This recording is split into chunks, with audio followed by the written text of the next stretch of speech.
CBC Sports.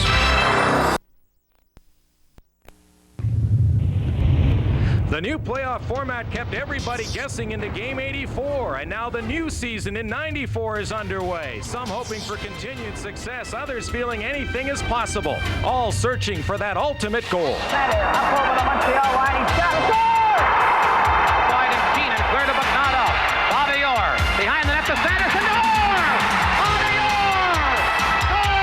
And the Boston Bruins! Coming in with Nystrom. Nystrom, he scores! Bob Nystrom scores the goal. The Islanders win the Stanley Cup. Hockey, stop. Hockey again. Passes on. Center, score! To go along with Points Pacific and Central, 4 teams from the Atlantic and 4 more from the Northeast. In all, 16 teams, but just 1 team will win 16 games. Up the center and coming in as Loeb. Gilendijk centered it.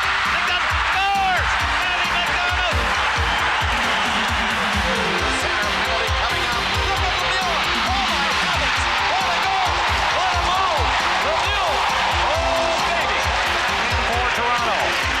Park shoving it to the corner. Out front again, Rouse. Scores! Scores! The Leafs win it. Shot on the outside. Desjardins shot.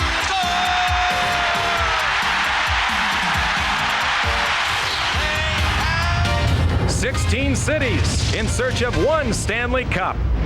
Welcome to Calgary, where we've saved the best for last. The final first-round series to begin. 2 teams that last met postseason 5 years ago. Gallop away. His pass. Stop. Here comes Tandy. He got a chance. Another great save. How can he keep doing this? Pass up on the right front for Smith. He's going in all alone. Oh, Morgan again. Shoots one in. They're after it again. Popinski going in. Score! The Calgary Flames have finally done it. Not a 5 years later, the Flames have another division title led by calculating coach Dave King, who's reviewed the past and found analysis can lead to paralysis, such as last year's first-round loss to LA. His team rested this time, and that scored points with those that make up the 3rd highest scoring team in the league.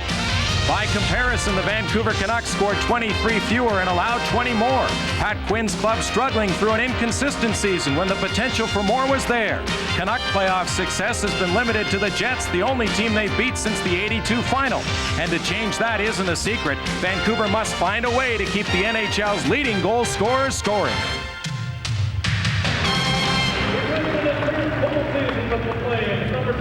A beautiful day in Calgary for Game 1 of the Western Conference quarterfinal, and inside the Saddledome, this is rocking as the Flames are being introduced, and a terrific new playoff format has brought a bit of the old with it. A traditional Smythe Division matchup, the Flames and the Canucks, and really it's anybody's guess as to how this series will unfold, but certainly the Calgary Flames come in here as the overwhelming favorites. In the 7-game series, they won 4 with 1 game tied, but in those 7 games, an accumulation of more than 400 penalty minutes, which would lead one to believe this will be a hard-hitting series, but both teams know they can't afford to take dumb penalties. Although the Vancouver Canucks did have the best power play on the road in the National Hockey League, it's at home where they stumbled and will continue with that theme throughout this series. Also coming into this building, the Saddledome, the Vancouver Canucks has struggled. They did win here back in October, but they've only won 4 of their past 30 visits into this building, so the pressure's on them, the pressure on Calgary too, because the Flames haven't won a playoff series since they won the Stanley Cup back in 1989.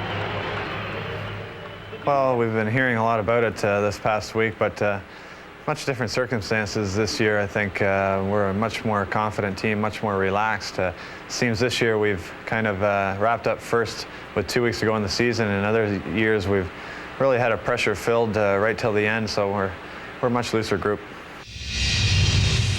Well, we have no choice. We're going to have to make amends in the postseason. We dropped off about 20% from the regular season we had last year, and I think there's a good chance that we can turn things on in the playoffs. People say, how can you do that? Well, we don't have a choice, and we're going to do that, and you're going to see a different hockey team tonight than you saw in the regular season from Vancouver. And As you can tell by the sound here, Gary Roberts of the Flames says the next 2 months are the most exciting to watch in any sport, and I'm sure Jim Poplinski and Don Whitman would agree. Thank you, Ken. Hi, everybody. Jim, most of the so-called experts are picking the Flames to again dispose of the Canucks as they did 5 years ago. But if they're going to do it, they'll have to figure out some means of stopping Pavel Bure. Well, Bure has got to find a way to light those afterburners and continue to score at the pace he did over the last 50 games. Absolutely unbelievable. The Flames are going to want to put a shadow on this guy, and you can bet that there will be 3 guys, Titov, Sullivan, or Fleury, and that would be combined then with probably Zalapsky on defense. So definitely the Flames will be shadowing Bure. If Bure is held in check, there's some concern that the lifeline has not been scoring of late. Well, and if these guys don't get scoring, they will become the anchor. They have to get caught in the afterdraft that Bure creates when he's tearing up the ice. On the Calgary side, the Flames are led by a couple of veterans who both had big years. Well, Roberts and Nieuwendyk are both character players. They were here in '89. They've got a lot of good experience. And as Joe Nieuwendyk said a few minutes ago, these guys seem to be very, very loose. Look at them kidding around. This is just before the game. They're ready to go. Fleury and Reichel are 2 guys that have to continue to score. These guys are good because they can take nothing and turn it into something, and we'll see that throughout this series. From a coaching standpoint, will we see defensive systems in vogue? Well, I think that's where Calgary has an edge. Calgary has had 70% of their games over the last half of the season score less than 3 goals against them. Vancouver has got to be better in that department. Their forwards have to come back and help their big defensemen. If Vancouver can do that, they stand a chance. Based on what we saw during the regular season, do you expect this to be a tough physical series? I think that would aid Vancouver if it can get physical. The key, though, as Ken Daniels mentioned, is to keep the discipline. These guys can't afford penalties. Vancouver has to find an edge. Is that the general feeling? That's exactly right, Don. Vancouver has got to get great series out of guys like McIntyre and players that you wouldn't necessarily think. Momesso starts to come to mind. If they can find some sort of a crack in the armor of the Flames and exploit that, they stand a chance. Otherwise, it can be a very short series. In comparing the 2 sides, most seem to feel that the edge goes to the Calgary Flames in almost every department. I would have to agree with that. As I said, though, that little edge, if you can find a spot and exploit it, start to get a little bit of that, you never know what can happen in a 7-game series. Well, if there's one guy capable of finding an edge, it will be Pat Quinn. Well, you're absolutely right. There's a guy that has a long history of winning, a long history of being a competitor. If he can get his guys to believe in that, and somebody find that little hole, start to exploit it, we'll have some interesting hockey to watch. This is the last of the playoff series to get underway. Let's find out what's happening elsewhere. Here's Ken Daniels. All right, Don, 4 other games tonight, 2 Eastern Series playing their second game. Kirk Muller gave Montreal the 1-0 lead, but Sweeney and Wesley, it is 2-1 Boston after 2 periods of play. Elsewhere tonight, it's the New York Rangers taking on the Islanders. Brian Leetch hit Alexei Kovalov with a pretty pass, and Kovalov in all alone. He beat Jamie McLennan up high.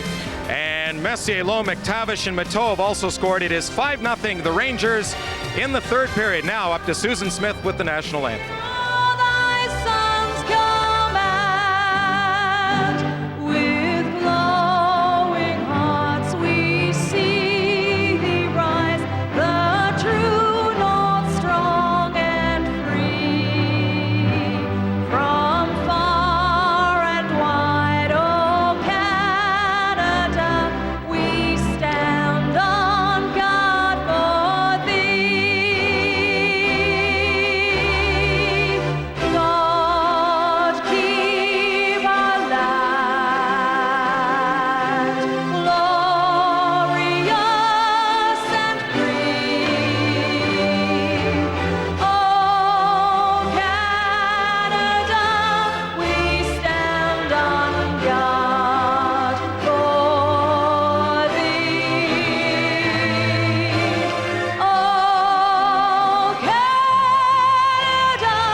This is the 5th time that these 2 teams have met in postseason play, and the Calgary Flames hold a 3-1 advantage in series wins. Kirk McLean, who started 6 of the 7 games between the 2 teams this year, is in goal for Vancouver. His lone win was here at the Saddledome. when he defeated the Flames by a score of 6-3 on October 21st. And that was the only game that Mike Vernon started in the series between the two teams this year. Trevor Kidd was the goaltender in all the other games. So it's two experienced veterans, Mike Vernon against Kirk McLean, in goal for the respective teams. And Paul Stewart is the referee, with Pat DiPuzzo and Bob Hodges working the lines, and the backup referee is Dave Jackson. We talked about a physical series, or the potential of a physical series. Paul Stewart is a guy that can start that in this first game. You can bet that the guys that like to play that style of play are happy that Stewie, as he's affectionately known, is on with the arm patch tonight. Ewan-Dyke comes in across the line for Roberts. Roberts shovels it in front, and the penalty is coming up as Zalapski was hauled down as he went driving towards the net. Well, Zalapski jumped up the ice right away. As we mentioned in the opening of the show, you'll probably see him on the ice when Bure is out there. Well, Bure started the hockey game. Murray Craven had to take Zalapski going to the net. Right in the middle of your screen, puts the hook on him just as the puck comes across. A good call by Paul Stewart. To the untrained eye, you might think that that didn't warrant a hooking penalty. Craven almost had it right when the puck hit the stick of Zalapski when he went down, and then found himself in the box. So just 12 seconds into the opening period, the Calgary Flames send out their power play unit. The power play of the Flames had more success this year on the road than it did at home, but it ranked number 4 overall in the NHL. Calgary's power play has been strong against the Canucks this year. Don, they're right around that 30% number, which is much higher than they were with everybody else in the National Hockey League. You'll notice that Vancouver will have McIntyre and Tim Hunter killing penalties. Hunter with good pressure on the puck on his old teammate Al McInnes, as McInnes jumped around the net. And McInnes, in the presence of Hunter, almost coughed the puck up at the side of the net. Well, very aggressive. Pat Quinn putting Hunter and McIntyre out there, using guys that you wouldn't necessarily think would be perfect penalty killers, but if you can read the play and you're willing to work hard, you can kill penalties. Hunter and McIntyre do that for Vancouver. The other thing that it does is it gives some of the more skilled guys a little more time to rest. Al McInnes dishes it off to Reichel. Reichel drives it in along the boards. Roberts puts it back to the net for Reichel.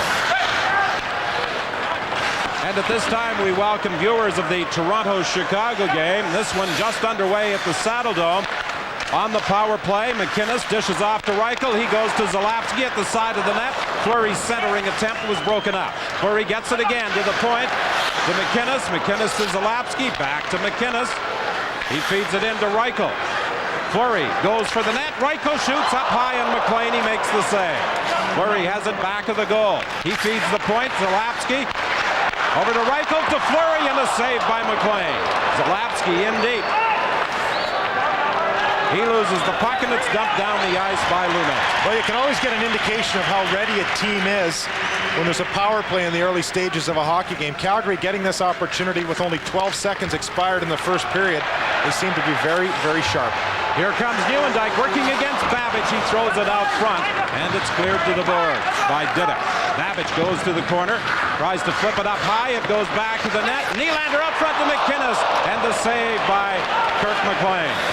Now Kissio circles in the corner. 22 seconds remaining in the penalty. Kissio back to the line. Yanni's long shot picked out by McLean, and it's gathered up by Courtnall. He starts away with Linden. Courtnall killing off some seconds as he dumps it back to the net. 7 seconds remaining in the penalty to Craven. And there's another whistle and another penalty call, this time against Calgary. Well, the big Vancouver defense doing a good job in clearing the net. Didak and Babbage. Now, Ken Daniels talked about dumb penalties, keeping composure. McInnes gets a pair for roughing right there. Courtnall definitely embellishes the rough. But you got to make sure that you're initiating, not retaliating. And when you take 2 minutes for roughing like that, you want to reconsider the next time you think about doing it. So Al McInnes, who led all defensemen in goals this year with 28, goes to the penalty box with 5 seconds remaining in the penalty to Craven.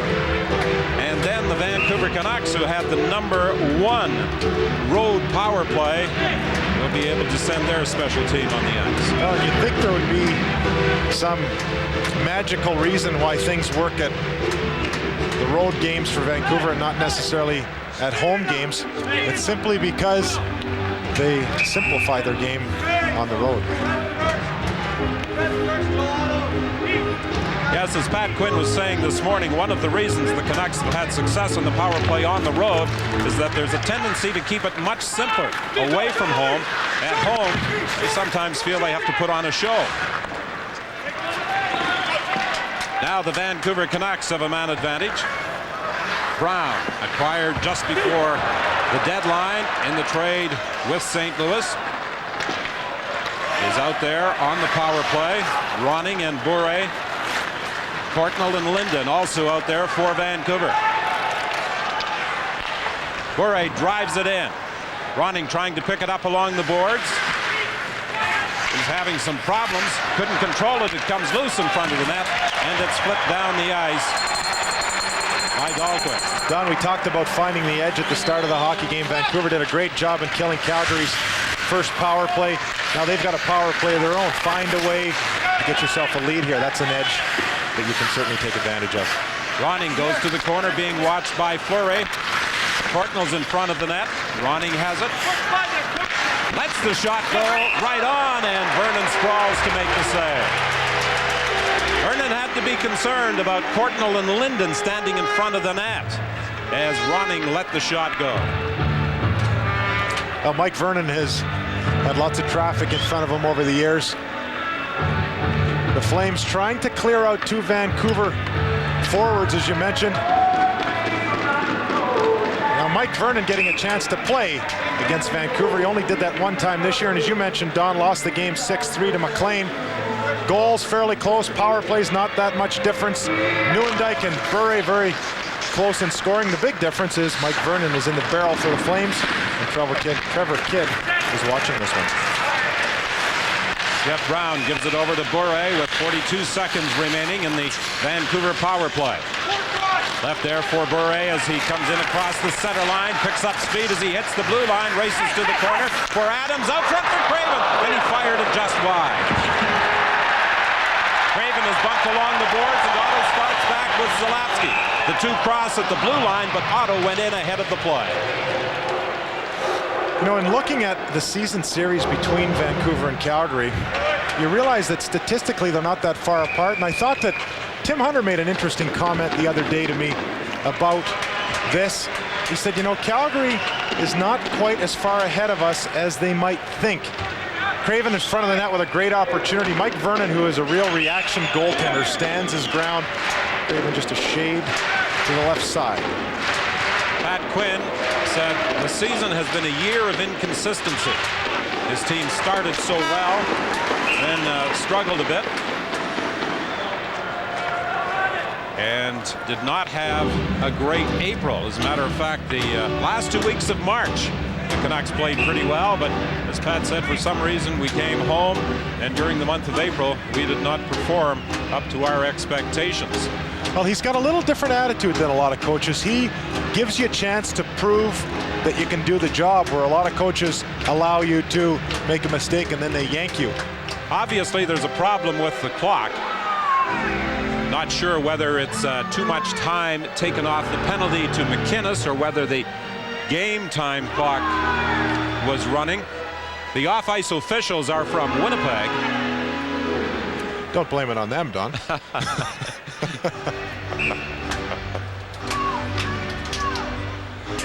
I think there was a air horn in the crowd that might have been mistaken for the buzzer, and the play was whistled down. All of the off-ice officials,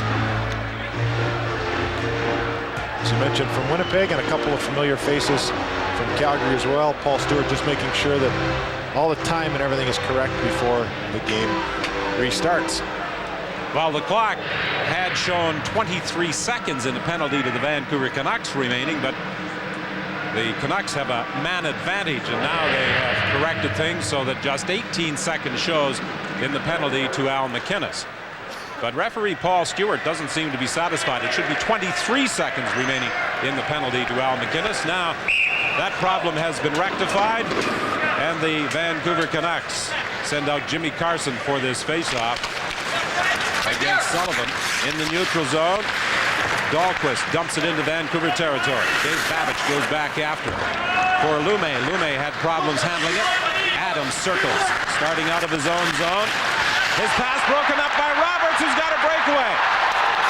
And Roberts is checked from behind and goes sliding into the net. Adams was able to recover, and Roberts is still down. Gary Roberts hit the goal post pretty hard. When you're sliding in on your knees and you catch your shoulder like that,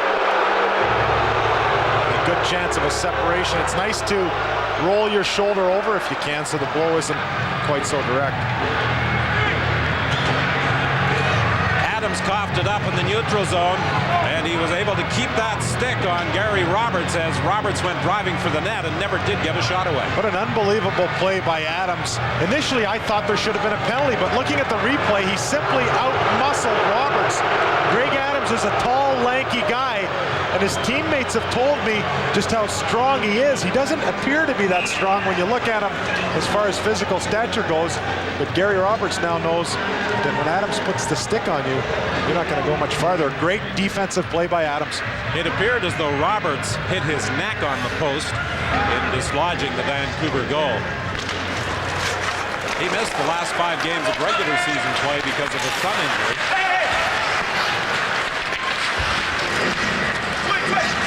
Calgary back at full strength as they battle for the puck directly in front of the penalty box. Linden ties it up. No score with 50. Molson Hockey Night in Canada on CBC is brought to you by Molson Canadian. Take your best shot in the Molson Canadian Score a Million Stanley Cup contest. By Ford of Canada, where quality is job one. And by Pepsi. Be young, have fun, drink Pepsi.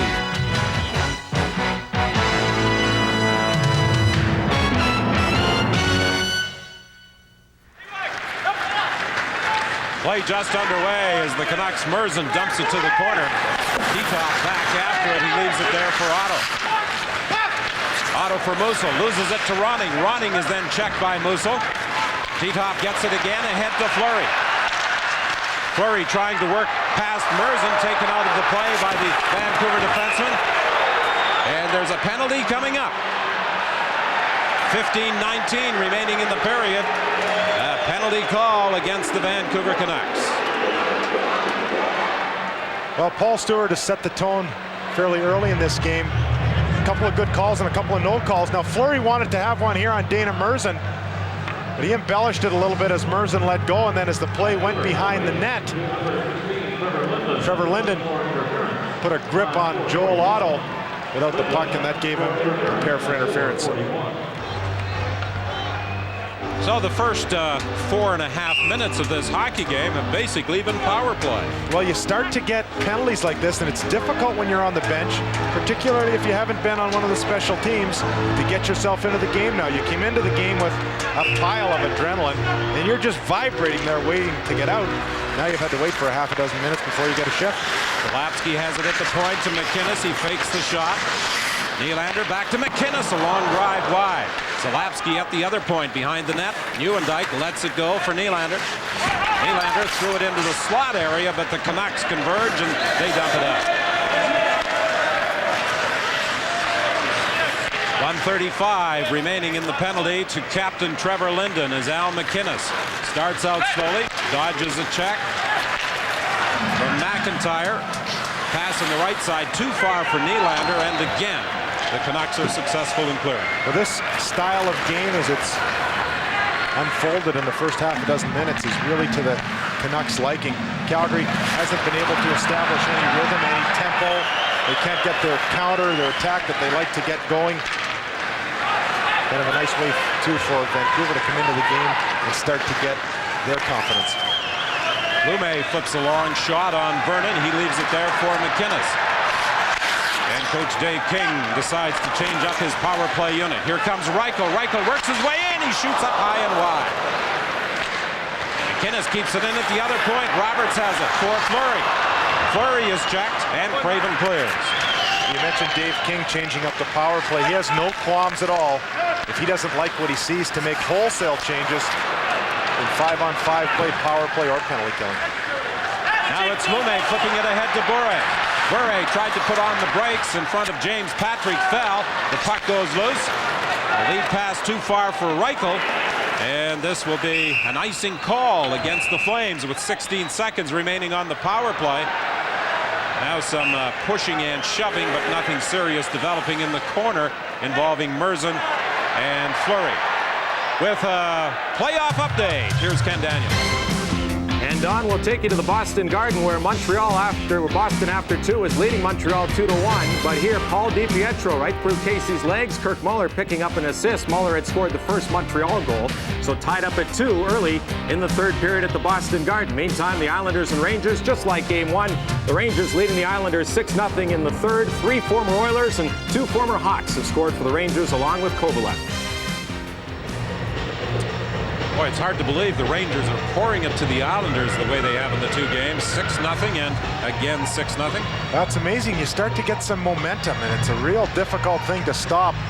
That's what Vancouver wants to stop on Calgary. Calgary has had great momentum in the last few weeks of the season. It hasn't been the same for the Canucks. If Pat Quinn and the Canucks want to change this record around, at least in the playoffs, the best time to start if you want to win a series is tonight. Many of the predictions on how this series would turn out were based undoubtedly on meetings between these 2 teams at the Saddledome. Vancouver has only won 4 times here in their last 30 trips to Calgary. 5 seconds remaining in the power play. Sullivan takes it back to the net. He feeds the point. Yanni's long shot kicked out by McLean, and Vancouver is back at full strength.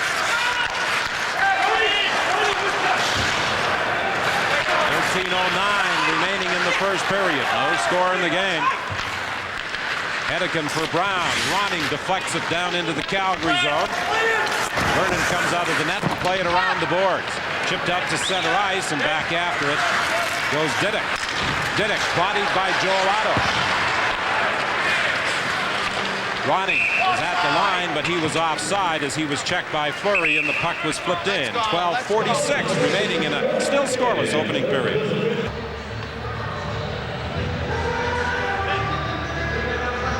Game 1 of this Western Conference battle between the Vancouver Canucks and the Calgary Flames, still scoreless with 12:46 remaining in the opening period. The Flames on their last power play failed to get a shot on goal. Good defensive work by the Vancouver Canucks. Titov tries to slip it into the slot for Otto. Otto is bodied. The puck is taken in against the end boards. Titov continues to battle for it. He manages to free it. Goes cross ice. Musil couldn't get a shot on goal. Plays it back of the net for Otto. Otto moving along the boards. Gets it now to Fleury. Fleury trying to move into the slot. Decides to go back to the point. McInnes with a high shot off the boards, and it ricochets all the way back into the Calgary zone. Diddick and Babbage out there with big Joel Otto. If Otto's playing against Ronning, you can bet that there'll be a little bit more beef on defense. McInnes with another shot. This one deflects off a stick and up into the crowd. Now Al McInnes will in all likelihood be looking to launch as many rockets at McLean as possible when you've got a potential for a 7-game series and a guy that can shoot the puck the way Al McInnes can. If you can ding one off a collarbone or a bicep or a leg somewhere, it just makes the goaltender think that much more about how hard you can shoot vulcanized rubber.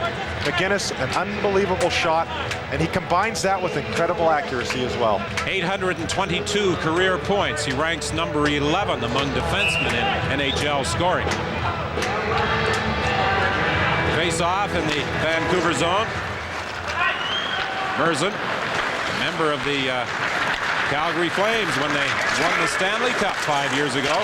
One of 5 members of the Vancouver Canucks with a Stanley Cup ring. One, of course, with Vancouver. Tim Hunter, now with Vancouver, was also a member of that '89 Calgary championship team.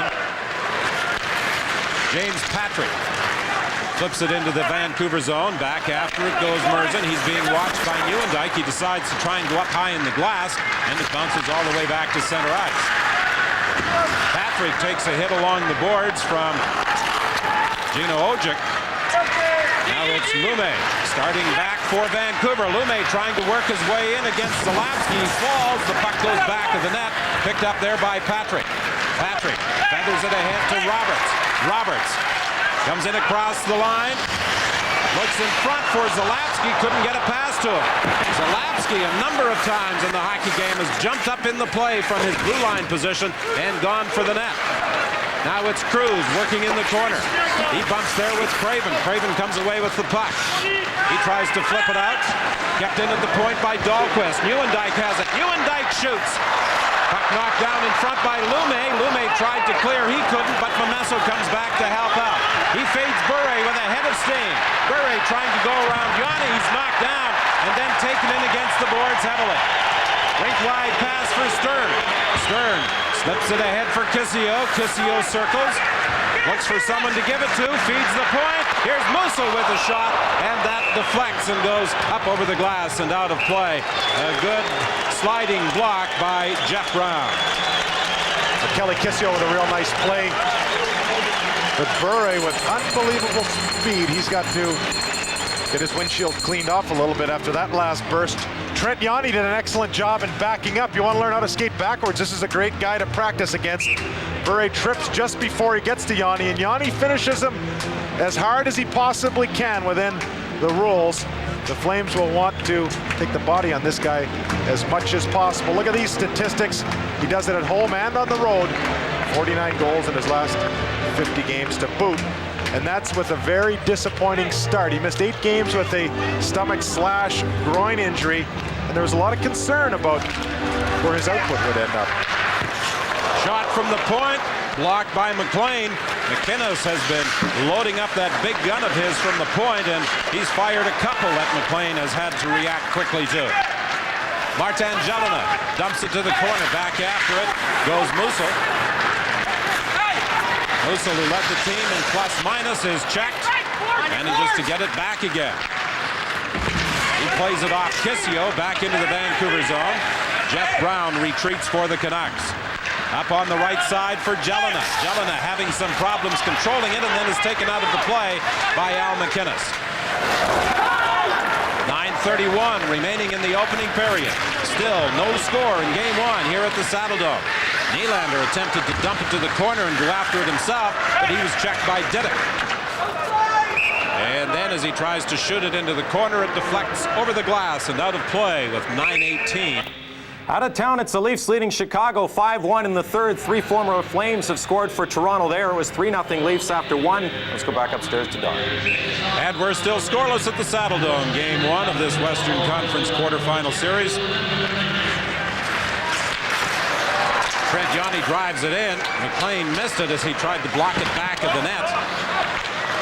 Babbage picks it up in the corner. Flipped it up on the right side, and Vernon has to come way out of his net, plays it ahead to Otto. Otto to Titoff. Titoff trying to go around Didick, a backhand shot, a weak shot, and McLean makes an easy save.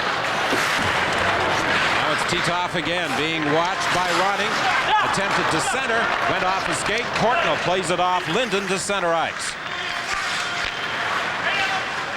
Babbage goes back into his own zone, flipped it up along the boards. Linden having some problems getting out against the forechecking of Joel Otto. Now it's moved ahead to Courtnall. Courtnall coming in against Dahlquist. His shot kicked out by Vernon. And then Courtnall is knocked down by Dahlquist. That's only the 3rd shot of the hockey game for the Vancouver Canucks. We talked about defensive systems. They've been good at their own end of the rink, but they can't forget about putting some offense to the Flames as well. Zalapski takes Jelena out of the play. Zalapski has it back of his own net, being harassed there by Momesso. The puck comes free along the boards to McIntyre. Momesso tried to center. It bounces high at the side of the net. Vernon and McIntyre, the puck is loose, and Vernon was able to steer it away from McIntyre. Nylander races in deep. He's pinned in against the boards by Lume. Puck comes loose and Merzen doesn't hesitate. He simply clears. Fired back in by McInnes. Lume deflects it out to center ice. Here's Craven coming in with Adams. Craven on his backhand, and the good recovery by Musil, who prevented Craven from throwing it out front to Adams. Nylander, a centering attempt, intercepted by the Canucks. They can't go anywhere with it. Stern gains the line. Then he's tied up by Hedican. The puck is knocked to the corner. Brown attempts to bank it off the boards. Zalapsky keeps it in. A long shot kicked out by McLean. The big rebound flipped out to center ice. Don, you have to really watch Bure on that last play. He's almost up by the Flames' blue line. Bure's long shot kicked out by Vernon. Zalapsky plays it around the boards for Roberts. Roberts for Nieuwendyk. Nieuwendyk is forced to circle back into his own zone. 6:49 remaining in the opening period. Sullivan got it tangled up in his skates. Now Courtnall brings it back. A long shot deflects off Zalapsky to the corner. Courtnall bumps Patrick. Puck moved ahead to Nieuwendyk. He tried to drop a pass for Roberts. It was picked off by Ronning. Ronning starts back for Vancouver. A long shot up high and a glove save by Vernon with Courtnall driving for the net.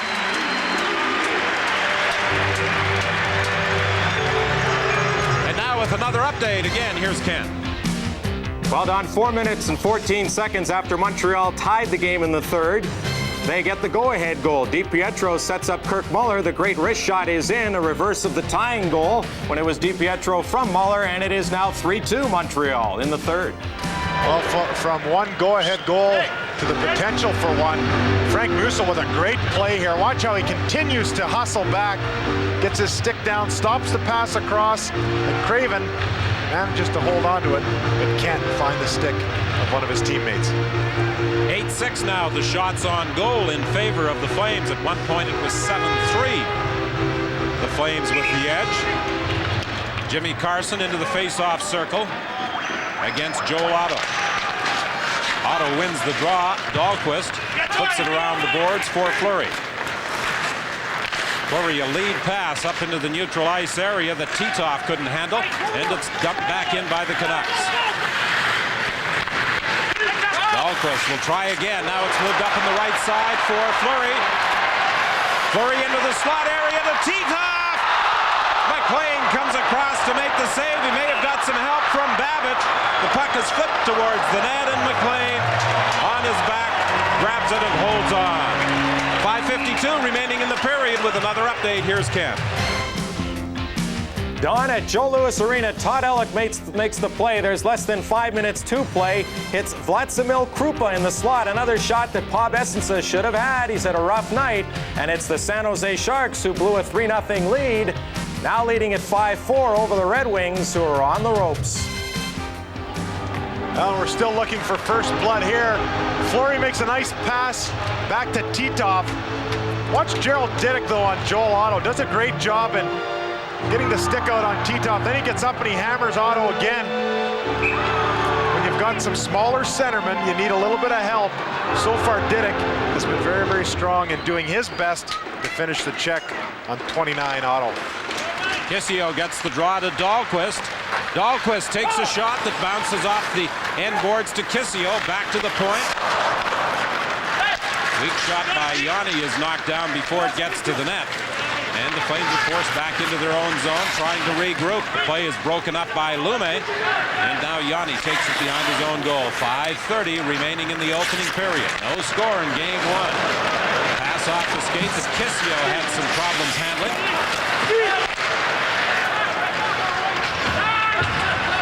Vancouver making a change as Dahlquist flips it in and then avoids a check from Tim Hunter. Merzen has it behind his own net. Lume banks it off the boards for Hunter. Hunter is out there with McIntyre and Jelena. Jelena is tied up as he attempted to go for the puck, and Nylander starts back for Calgary.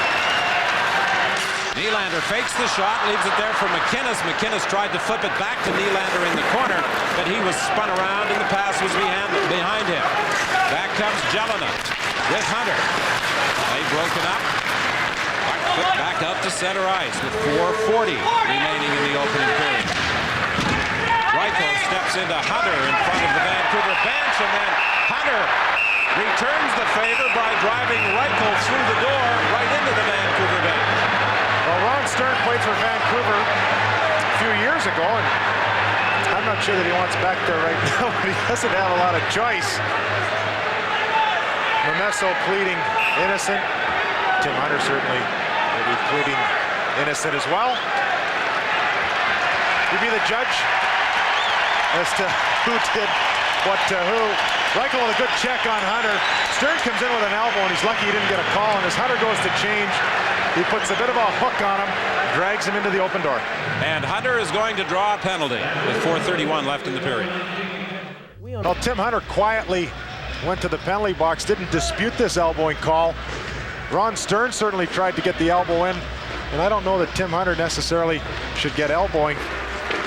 But nonetheless, he's got a penalty. He did the right thing by going to the box and not arguing. And you'll notice that both teams so far have managed to keep good composure. They haven't said two words to Paul Stewart so far tonight. Fleury steals the puck. Works his way to the corner. To the point, to Zalapsky, to McInnes. Long drive. Kicked out. The rebound. Reichel trying to jam it in at the side of the net. He raises his stick. He thought it was in, but McLean was able to keep it out, and referee Paul Stewart right there waves no goal. Well, Al McInnes, once again, the guy that starts this play, gets his shot through, takes a little bit off of this shot. Dave King now with his third power play and 11th shot. He's got to be happy with the way these guys are moving the puck around. Reichel tries to bank it off of McLean. McLean engulfs the post. A little bit of the snow angel coming up here. And this would make a good goalie highlight tape. What not to do, laying on your back looking for the puck, but McLean manages to recover and pulls the rebound in. 1:33 remaining in the Hunter penalty. Dick banks it off the boards, but not out. Fleury to Reichel. His shot is wide. Fleury is checked along the board. Zalapsky has it. His shot goes wide. Dick tries to get it out the other side, and this time succeeds. Now McInnes with a great ability to read the play. That shot's hard around the boards. He is already backed up to the red line. Instead of trying to hit a low percentage play at the blue line. Hugendijk's high shot off the glass over the head of Kirk McLean. Fleury. Back to the point for McInnes. Over to Zalapsky. Zalapsky throws it towards the net. It's wide. Reichel picks it up. Fleury's in front of the net. Hugendijk at the side of the net. Out front intended for Fleury. It was knocked past him. And again, Zalapsky had come driving in from the point, heading for the Vancouver net. Here's McInnes with a shot, and McLean has that. Well, Don, we mentioned that Al McInnes would be shooting the puck. I would guess that would be his fourth shot already this period. He had over 300 throughout this year. And when he has open ice and nobody to go to, he unleashes it. Now McLean simply cuts the angle off. Well, they say in the first round, teams are most vulnerable to an upset. The San Jose Sharks have defeated the Detroit Red Wings 5-4 in Game 1. The Sharks, the number 8 team in the West, the Detroit Red Wings, the number 1 team.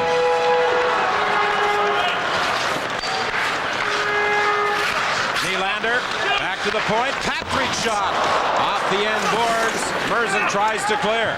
Patrick couldn't keep it in at the point. Linden throws it rink wide, but it's picked off by Yanni. Patrick has it again for Roberts. Roberts gets away from Courtnall.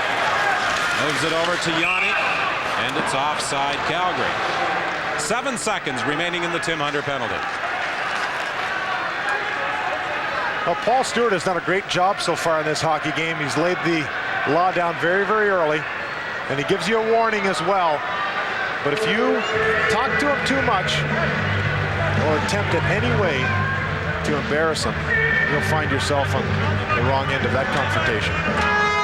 Now, Stewart was a real tough player in the minor leagues, and he's got a good appreciation for an all-out battle when it comes to hockey. He doesn't mind as long as the fracases are fair, and as I said, he lays down the law and then lets you stay within the parameters that he sets. Martin Jelena went over to the penalty box to have a few words with Tim Hunter, obviously with some instructions from the bench as to what Hunter should do when his penalty expires in 7 seconds. Dahlquist will shoot it in. McLean tees it up back of the net for Hedican. Hedican taking his time. Hunter is now out of the penalty box. Brett Hedican moves it ahead to McIntyre. He shoots it in. Jelena trying to race to the corner after it. Jelena has the puck. A backhand shot goes wide. McIntyre tried to slip it back into the corner. He takes a hit there from Stern. And then Memesso runs into Stern. Now it's Kissio starting away for Calgary. He gets to the line, dumps it in, goes to the bench and a change. The Canucks fire the puck down the ice. Musso retreats after it with 1:55 remaining in the opening period.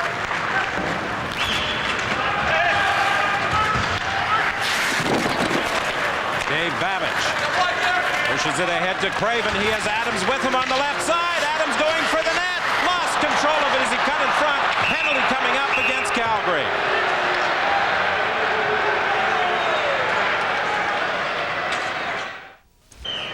So a power play for the Vancouver Canucks as James Patrick goes to the penalty box. Murray's at the point with Brown. Ronning has it for Courtnall. Back to Ronning. He's having problems controlling it, and it's taken away from him by Al McInnes. Well, Murray Craven did a great job on the penalty that Patrick took by driving to the net. Adams did the same thing, but 32 Craven made the hole for Adams to get through. Trevor Linden, who struggled over the final 10 games of the season with just 1 assist, dumps it into the corner, and a penalty call against Jeff Courtnall. Well, remember, Don, I just finished saying that Stewart will give you the tolerances that you can play within. If you go outside them, they'll call the penalty. This is an example of that. Courtnall really tries to put the body on here, gets his elbow up. Stewart doesn't mind a good shoulder check, but if you rattle somebody on the side of the melon, you can do some damage. Watch the arm come up, gets Musil behind the neck, and ends up getting a pair for his efforts. 1:08 is the time remaining in the opening period. 1:32 the time left in the penalty to James Patrick as Jeff Courtnall goes to the penalty box. I imagine the phone lines between Calgary and Dallas were humming last night as Jeff and his brother Russ, who talked frequently during the regular season, will undoubtedly be in even more conversation during the postseason. Get a chance to speak face to face. I think they'd go along with that. McInnes went for the net. Reichel couldn't get the puck to him. Craven now circles in the neutral zone, flips a soft pass to Hedican. His shoot in is stopped back of the net for McInnes with 30 seconds remaining in the period. Zalapski behind his back to Nieuwendyk. Nieuwendyk leaves it there for Reichel. Reichel, that's a shot though that deflects to the corner. Picked up there by Babbage. Babbage rink wide to Didick. Didick feeds McIntyre. He couldn't control it. Fleury flips it up on the left side for Roberts. And Roberts touched it, would have been offside. It's Fleury for Roberts. Roberts winds up the save by McLean as the period comes to an end. Find out what we've got coming up in the intermission. Let's join Ken Daniels.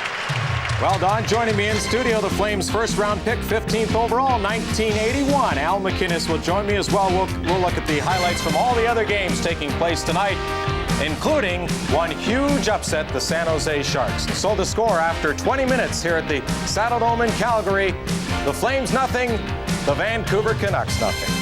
It's funny, I go back, the first game I played with the Flames, Lanny McDonald was still in Colorado, so it gives you an indication how long I've been here. Yeah, but Don Cherry, I loved him. It's a new breed of player, I guess, since you started out back then. A better conditioned athlete. Now you find yourself better conditioned than you were back then? Well, there's no question. I remember about a year or two into pro, Al McNeil took me aside and told me it's just as important what you do off the ice in the summer as it is on the ice during the season. And conditioning was a big part of it. And coming out at junior, it was a real eye-opener to see the players in their condition. Plug Jim Poplinski, Tim Hunter, who was with us. I worked out with them the first couple of years, and they finally got me in shape. Well, Poplinski will love the plug. Al MacInnes, great season, and best of luck in the playoffs. Thanks very much. Al MacInnes of the Calgary Flames, and after one period of play, the Flames and the Vancouver Canucks are scoreless. Still to come during our first period intermission. We'll take you around the NHL, highlights from all the action, including the big upset, the Sharks beating the Red Wings. 4 other games tonight, including 2 Eastern Conference quarterfinal games, already playing their second games of this series. And at the Boston Garden, the Montreal Canadiens have beaten the Boston Bruins by a final score of 3-2. So that series is all even at 1 apiece. The winning goal came from Kirk Muller, a terrific wrist shot at 4:32 of the third period. After Montreal had tied up the game, they trailed 2-1. After 2 periods, a 3-2 final. In the Battle of New York, the New York Rangers won Game 1 by a score of 6-0, and Mike Keenan wanted his Rangers to do more of the same this time out, and they did early on. Keenan saw Brian Leetch feed a perfect pass into Alexei Kovalev, who beat Jamie McLennan with a great wrist shot. It was 1-0 for New York.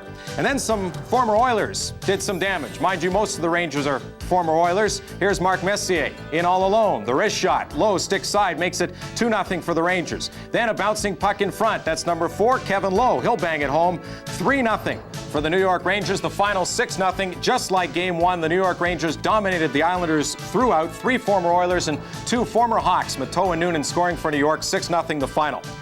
Game 1 of a Western Conference quarterfinal between the Leafs and the Blackhawks. Toronto started out well. Wendell Clark, a long shot as he steps over center. That's Greg Smith, number 3. The puck will hit his stick. Ed Belfour played well out in front of his crease all night long. Couldn't grab that one. Wendell Clark's goal, 2:23 in, made it 1-0 here. Doug Gilmour on the power play from McCowan and Andrechuk made it 2-0. Then another former Flame, Kent Manderville, with a wrist shot, makes it 3-0 for the Maple Leafs after 1 period of play. Then another former Flame, this Jamie McCowan shot from the point, made it 4-0. Then Dave Andrechuk, who was in a slump late in the season, gets a goal. Mironov sets him up. He's got the gaping cage. 5-0 for the Leafs at that point. In the third period, Chris Chelios broke the shutout of Felix Potvin, but a 5-1 final for the Maple Leafs. 9 straight playoff losses for Chicago. Now, the big story tonight, the Detroit Red Wings playing host to the San Jose Sharks. Don't forget, this is a 2-3-2 series setup. Now, the San Jose Sharks came out firing. Sean Cronin with the point shot. That'll beat Bob Essensa, 12:55 in. 1-0 San Jose. Then Igor Larionov set up in the slot from Garpenloff, 2-0 for the Sharks. Then Sergei Makarov on the power play. Norton's point shot. Makarov, side of the net. He'll bang it in, beating Essensa. It is 3-0. But the Red Wings will get on the board in the second period. Fedorov sets up Chason in the slot on the power play. It is a 3-1. Then in the third period, Darren McCarty will draw the Wings even. It's all tied up at 3. Then the teams traded goals, but at 15:36, here's the winning goal. Vladimir Krupa, the 18-year-old, the youngest player in the playoffs, assists to Todd Ellick as the San Jose Sharks surprise the Detroit Red Wings. A 5-4 final. Again, it's a 2-3-2 setup, so the San Jose Sharks are in command. And here in Calgary, our score after 1 period, the Vancouver Canucks 0, the Calgary Flames 0. Having a place with the elite. The new Hockey Hall of Fame honors almost 300 of the game's greatest contributors. Throughout the postseason, we present many of them on hockey's Great Wall. It's brought to you by Ford of Canada, makers of the 1995 WinStar, the proud founding sponsor of the Hall of Fame. Tonight, Chicago's Mr. Smoothie, Stan Mikita's legacy, is next. Stan Mikita was inducted into the Hall in 1983. His hockey career began in his native Czechoslovakia, but was fully developed in Canada near St. Catharines, where he parlayed a great junior tenure into a 22-season NHL vocation and ranks among the greatest of all time. Stan's intelligence on the ice made him a natural leader. He was an innovator. He gave us the curve, and he was a gentleman. Stan was picked an All-Star on 8 occasions. Twice was the league MVP. 4 times won the scoring title and played for the 1961 champion Blackhawks. Stan's number was enshrined in the old stadium, and who will be in the new. Oh, but that all Hawks were cut from the same cloth. Akita, one of the great stars on the Great Wall, brought to you by Ford, makers of the 95 Windstar, and a founding sponsor of the Hall of Fame. Everything I have, I push out front. I'm so humble. Welcome back to the Saddle Dome in Calgary. Game 1 of this Western Conference quarterfinal, and we're still looking for the first goal between the Flames and the Canucks. Al MacInnis led all shooters in the opening 20 minutes. He directed 4 shots at Vancouver goaltender Kirk McLean as Calgary outshot Vancouver 13-6 in the opening period. Still 24 seconds remaining in a penalty to James Patrick, 52 seconds remaining in a penalty to Jeff Courtnall of the Vancouver Canucks. Not a whole lot of room in the first period of play. Vancouver strong defensively, an area that I would say is key and that I've questioned that Vancouver can do over a long period of time. The Calgary Flames tried to get some momentum going, but Vancouver, headed by Pat Quinn, put the clamp on them. And although they allowed 13 shots, there wasn't a whole lot of second opportunities for the Flames guns. Game 2 of this series will take place here at the Saddle Dome on Wednesday night, and then the series shifts to Vancouver for Game 3 on Friday night and Game 4 on Sunday afternoon. They're playing 4 skaters against 4 to start the second period. McIntyre can't get away from MacInnis. Zalapsky has problems controlling the puck. Jelena in the neutral zone, frees it, and then he's checked by MacInnis. MacInnis in turn is checked. Lume plays it ahead for Jelena. Jelena takes a shot that goes off a skate. Lume has to take it back to center ice and wait for his teammates to get onside before dumping it in. And now the Flames are on the power play. Fleury can't handle the lead pass. McLean is out of the net. Can't clear. Fleury fired it wide with McLean out of position. McLean got trapped as he was unable to clear, and he was still at the bottom of the face-off circle when Fleury let the shot go. Now Courtnall is out of the penalty box. Vancouver back at full strength. Yanni can't clear. Courtnall has it. He drops it off for Craven. Craven tried to get it back to Courtnall, and he was checked. Fleury circles in his own zone. He leaves it in the corner. Picked up by Courtnall. Courtnall in front. Bure scores! We talked about finding an edge. Well, here's an example of one. This goal shouldn't go in the net. Bure is on the other side, and Courtnall fires it across at an impossible angle. Your eyes are quicker than mine. I thought it bounced off and went straight in. Fleury with a bad play here as he dumps the puck to nobody. I don't know that Bure got that one. I think there might have been a deflection in front of the net. Let's see if this angle shows it better. Bure is ready. I don't think that Bure got that one, but we'll have a look later.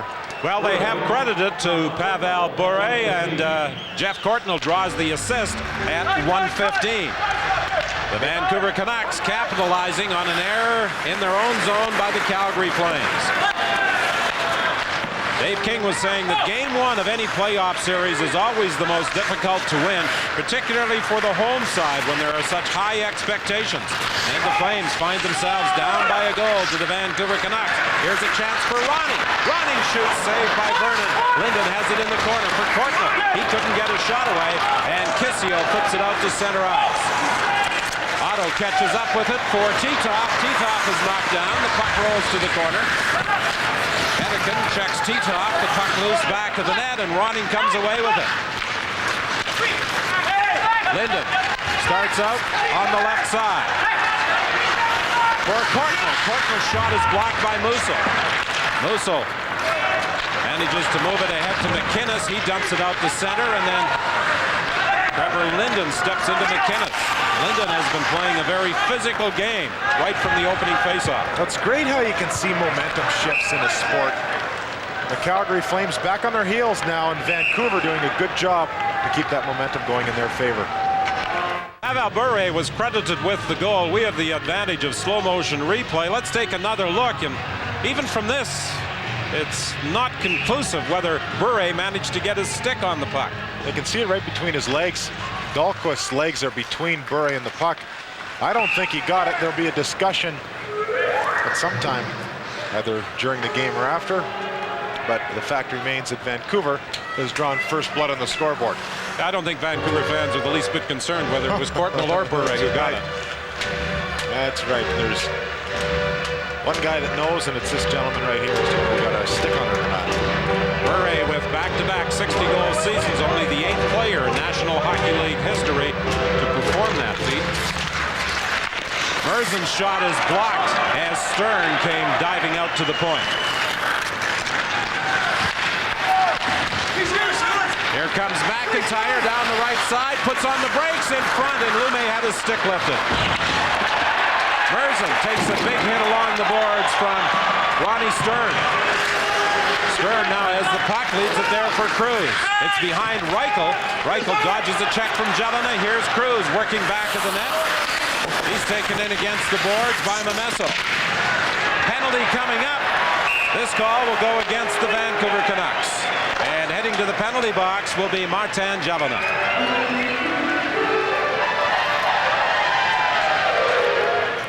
Gets a 2-minute cross-checking penalty for going over Robert Reichel. Does it right here. As soon as the whistle blows and he knows he's been found out, he skated directly to the box. Didn't say a word to Stewart.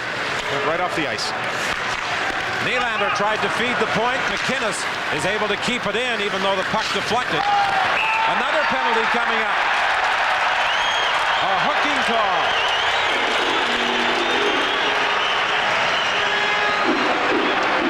A good call so far by Paul Stewart, but kind of poor penalties. Jerry Didick, who was a real physical presence in the first period of this hockey game, gets caught reaching. Anytime you pull a guy on the inside of the elbow, there's a good chance that he'll go down, particularly if he's turning the opposite elbow that you pull. Nieuwendyk was doing just that. Didick gets caught for a couple.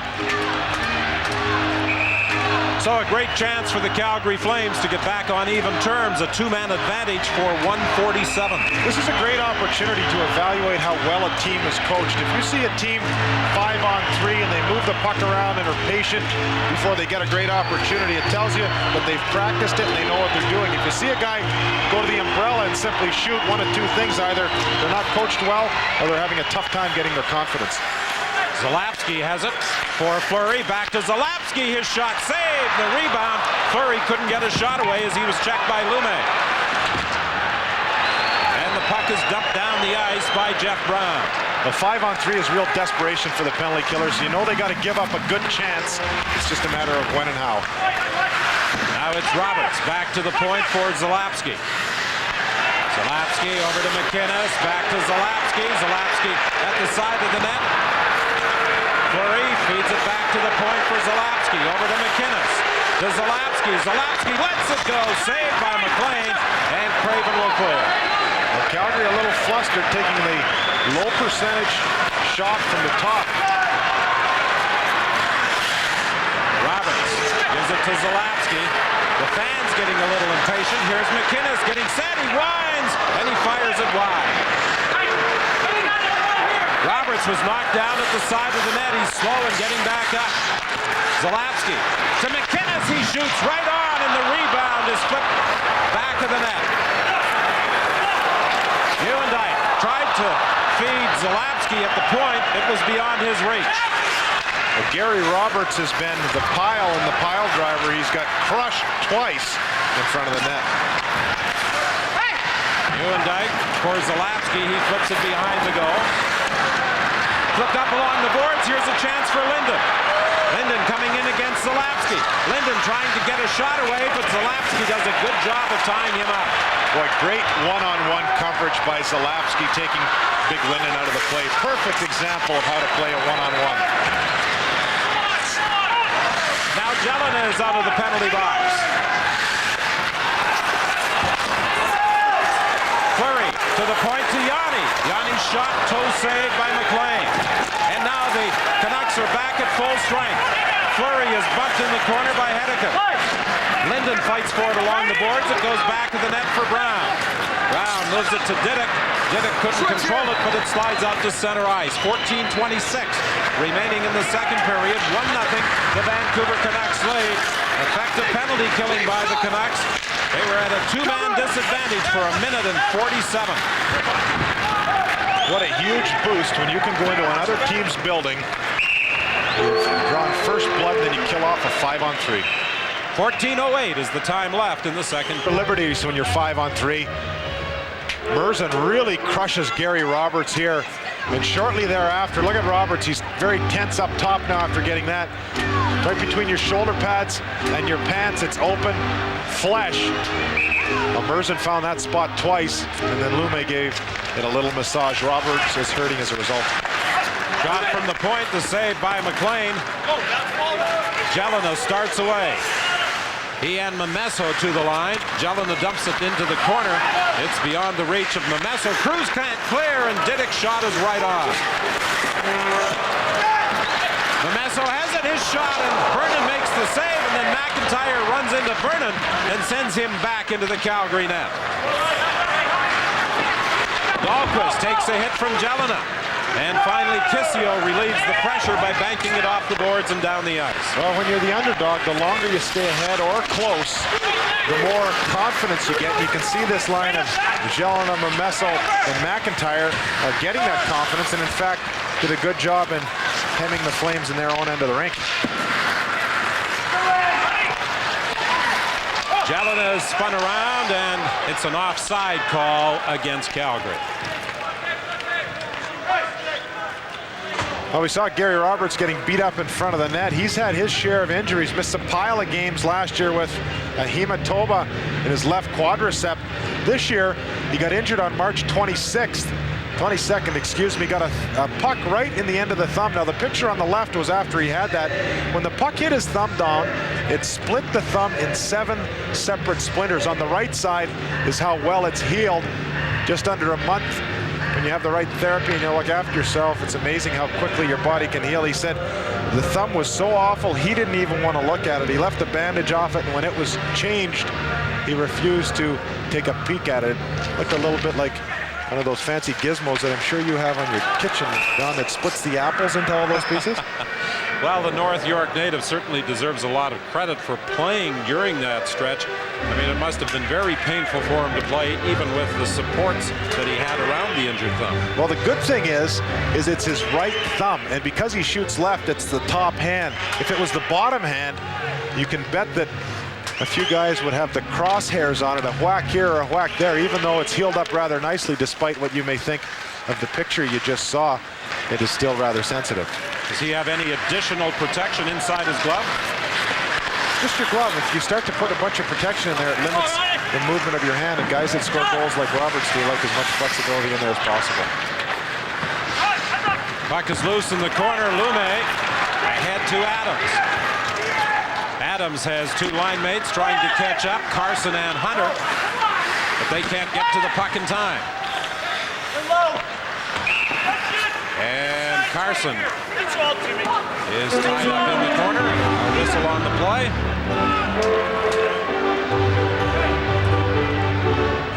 Well, Jimmy Carson is a guy that wants to rejuvenate himself and quiet some critics.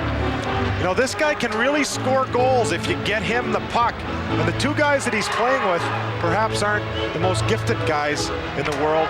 But you get Ojic and Hunter out there and crash some bodies and get yourself in the side slot in a scoring position. With the release that Carson has, he can do some damage. And what he's trying to do is get the 2 horses that are on his wings to get him the puck. 11 goals this year, the lowest of Carson's career. He had 55 goals in 87-88 with the Los Angeles Kings. Joe Nieuwendyk, a 36-goal man this year. He was off to a great start until an injury put him out of the lineup for a lengthy period. Hedeken shoots it in. Zalapsky tries to clear. Hedeken keeps it in again. This time, Zalapsky gets some help from Roberts. Roberts for Patrick to Sullivan, but on the right side, Patrick was ahead of the play offside. Wonder what Sullivan thinks about his former teammate San Jose knocking off Detroit tonight 5-4. Well, people are going to be shaking their head, mind you. I just talked with Bob Murdoch before the game, the former associate coach with George Kingston. And, no, he said that San Jose has got a good chance. He knows Urbe. He knows some of the players they have very, very well. And he says Detroit may end up winning the series, but San Jose is going to give them a heck of a run. This is what happened elsewhere tonight along the Stanley Cup trail. Back-to-back 6-0 victories for the Rangers over the New York Islanders, and there were people picking the Islanders to win that series. Not the way the Rangers have started. Hedican for Ojic. Ojic throws it into the slot area for Murray Craven. Craven feeds the right side. Here's a shot by Brown right on, and Vernon covers up and holds it for a face-off. Both teams of defensemen capable of jumping up into the play. Perhaps the most active for the Vancouver Canucks is newly acquired Jeff Brown, while Zalapsky and McInnes will certainly do it for Calgary. Well, Calgary's got a very mobile defense. Brown, coming over from St. Louis, had some question as to whether he was going to actually grace Vancouver with his presence. I'm sure he's happy that he did now, but he had, as I said, question marks in his mind. Great mobility. Clearly, though, Calgary, if you stack defense up and talk about ability to move the puck and to skate, they dominate Vancouver. Vancouver bigger and can play more physically. Diddick at the point, lets the shot go. Vernon kicks that to the corner. Back at the point, Babbage with a long drive. That goes wide. Fleury's rink-wide pass intercepted by Ronning, and his shot is high off the glass. Big hit by Trevor Linden. He stepped into T-top. Linden, the Medicine Hat native, has really been playing a physical game.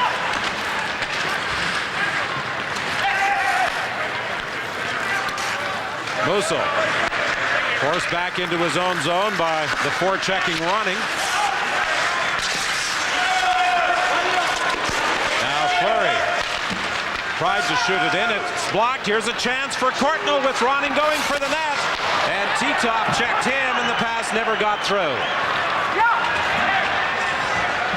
10:54 remaining in the second period. 1-0. The Vancouver Canucks lead. Jelena works his way in for McIntyre, and Vernon made the save. Actually, Yanni may have stopped the puck in front of Vernon. Great play by Jelena. Excellent speed on the outside to get across Dahlquist. He risked getting really flattened, but generated a scoring opportunity with that risk. Penalty called with a collision in front of the Vancouver bench. We'll sort it out for you when we return. Kissio goes off. Calgary Wrangler gets a pair for high sticking as he clipped John McIntyre at the bench. A great opportunity here. Look at Jelena. He's got outstanding speed. Just about got flattened by Dahlquist, but snuck by, and if not for an excellent defensive play by Trent Yanni, there would have been nothing but net. So the Vancouver Canucks have a power play leading by a score of 1-0. James Patrick tries to clear. Bure keeps it in at the point.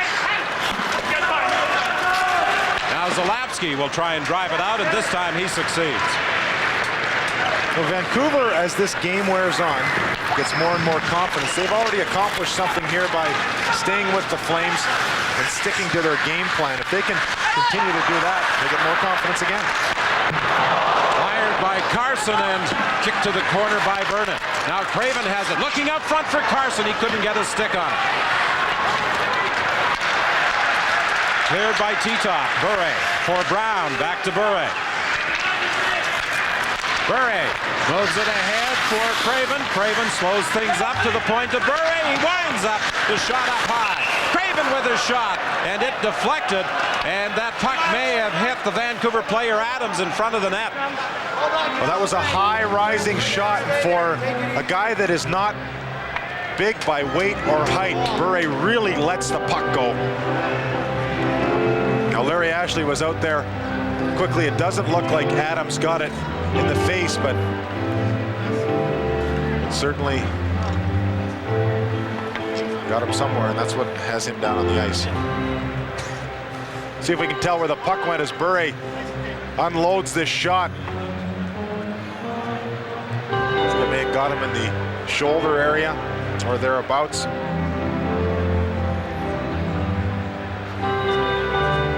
A high rising shot by Bure from the point with Carson, Craven, and Adams in front of the Calgary net. sometimes you get hit like that, particularly when it's upper body, and it just takes you a little bit of time to get your senses. You want to get up and start to play. The trainer likes to get out there, in this case Larry Ashley, and just say, look, just take a minute here and let's see if you've been hurt. Get the situation in hand, and hopefully you get up like this and there doesn't appear to be anything lasting from it. Our next game is Wednesday night, Game 2, Vancouver and Calgary, 7:30 Mountain, 6:30 Pacific for viewers in Alberta and BC, while those of you Saskatchewan East will see Game 2 of the Leafs and Hawks at 7:30 Eastern.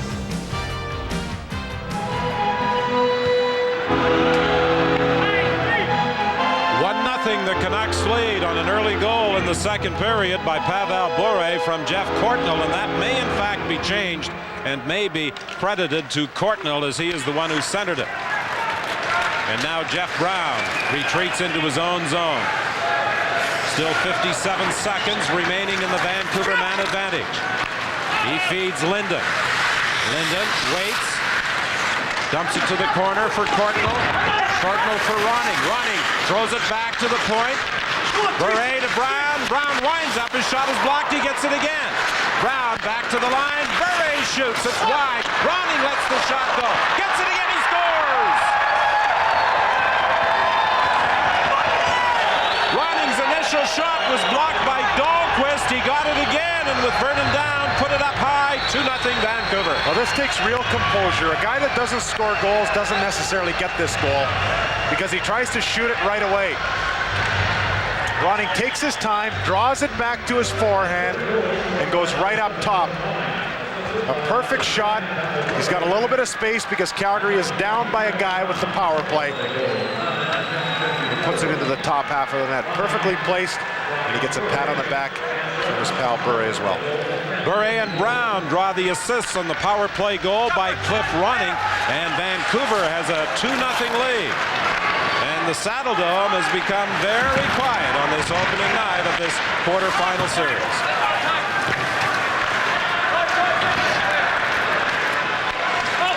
McInnes for Reichel. Reichel couldn't do anything with it. Lume is taken in against the boards, knocked down by Cruz. Now it's brought in by Memesso. He's knocked down by Musil. And Al McInnes will try and start up the right side. He moves it ahead to Reichel. Reichel shoots it to the corner. Stern races in after it. Stern shoots right on. McLean the save. McLean is forced to kick it out again as Jelena starts away for Vancouver. He simply dumps it to the corner. The Canucks make a complete change. Boy, a nice little play by McLean. Not only stopped the shot, but made the pass to Jelena.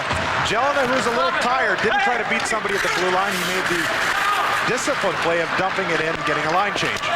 Al McInnes being hounded by a former teammate, Tim Hunter. He dumps it in, and at the side of the net, McLean stops it, moves it up.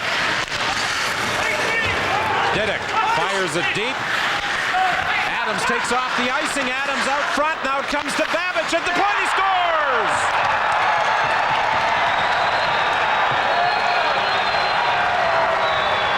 Adams tried to walk out from behind the net. It was knocked off his stick. It came back to Babbage. It's 3-0 Vancouver. Well, McCarthy collapses back in here and does a great job to lift the stick, but that leaves a point man open. You have to take the most dangerous player. McCarthy did that, but you give up something in the exchange. And Babbage, who can really shoot the puck, managed to find a spot that Vernon couldn't see it. And his first gives the Canucks a commanding 3-goal lead. Only 15 shots on net so far by Vancouver. Babbage from Adams and Didick at 12:16 of the second as Mike Vernon and the Calgary Flames trail Vancouver by a score of 3-0. Well, this game hasn't had a whole lot of flow. Vancouver has systematically, through a couple of different events, managed to get the momentum, and now they continue to keep it. Patrick being pressured in the corner by Ojek. Hedican couldn't keep it in at the point. Roberts starts away. Roberts is checked from behind. Ojek, who had a career season with 16 goals, was looking for Bure on the left side. It was beyond his reach. Now Ojek steps into Zalapsky. Bure has the puck. for Ojic. Ojic tried to center it, and it winds up in the mesh back of the Calgary goal.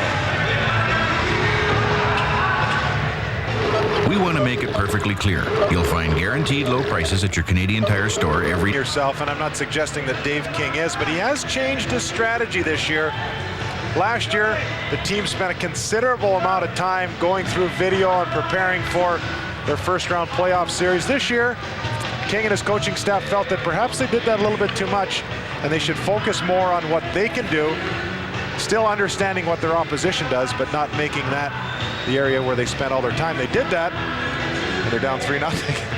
King was saying that when you lose in a playoff series, such as Calgary did last year to Los Angeles, you not only have to take a look at what your players did, but you have to look at what you as a coach did. And he felt that maybe they spent too much time in looking at videotape, as you said, that sort of thing. So it's a much more relaxed atmosphere this year in Calgary, but if they lose this opening game, things might change. Well, players like to hear that too, that a coach is taking responsibility for a win or a loss. The guys are all in it together, and regardless of what team you're on, if the coach comes up to the forefront and says, geez, I could have done something better there, you earn that much more respect from your players. Centering pass. Stern couldn't get a shot away. Back at the point, Zalapsky is forced out to center ice by Linden. Linden now has the puck, but it's a two-line pass against the Vancouver Canucks. Well, Trevor Linden came into this game having a fair amount of difficulty over the last few games. You know, he and Courtnall, Adams, and Ronning were 54 points less than they had in 1992-93. Linden was on a 48-goal pace at Christmas, and he ended up with only 61 points total. Not that 61's a bad number, but when you look at his first half of the season, you say, jeepers, what happened? Well, he just slowed down. He didn't have any goals in his last 9 games, but he's played a very, very strong physical game so far tonight. And if those goals don't come, he'll still be happy with his performance in the first 40 minutes of this hockey game. Zalapsky with a long shot, deflects off Didick to the corner. Memesso and Stern battle along the boards. Back at the point for Patrick. Patrick's shot goes off Memesso, deflects to the corner, and now it's knocked out to center ice. Well, you got to watch 444 on the ice. That's Didick and Babbage. They've done a great job so far in both of these periods in keeping the Flames forwards out of the face of McLean. And when you got a good goaltender, if he can see the puck, he's going to stop it 99% of the time. Well, Pat Quinn wasn't as worried about the performance of his team or as concerned about some of the more pessimistic Vancouver hockey fans may have been. He felt if his team played up to its capabilities, they could certainly knock off the Calgary Flames. And I don't think Pat Quinn is at all surprised that his team enjoys a lead at the moment. Here comes Cruz. Kissio went for the net but couldn't get there as he was checked by Jeff Brown. Adams dumps it in the presence of McInnes. Veteran Calgary defenseman plays it up on the right side for Kissio. Kissio shoots it into the Vancouver zone. 4:49 remaining in the period. The Flames making a quick change. That enables the Canucks to get it out of the zone. Back comes Roberts. Roberts with a shot. That's grabbed by McLean. He drops it at his feet and covers up for a face-off with 4:36 left in the second. Welcome back to the Saddledome in Calgary, where the Flames trail the Vancouver Canucks 3-0 in this opening game of the Western Conference quarterfinals. 4:36 the time remaining in the second period. Ewendyke and Craven in the face-off circle. The puck comes back to Lume.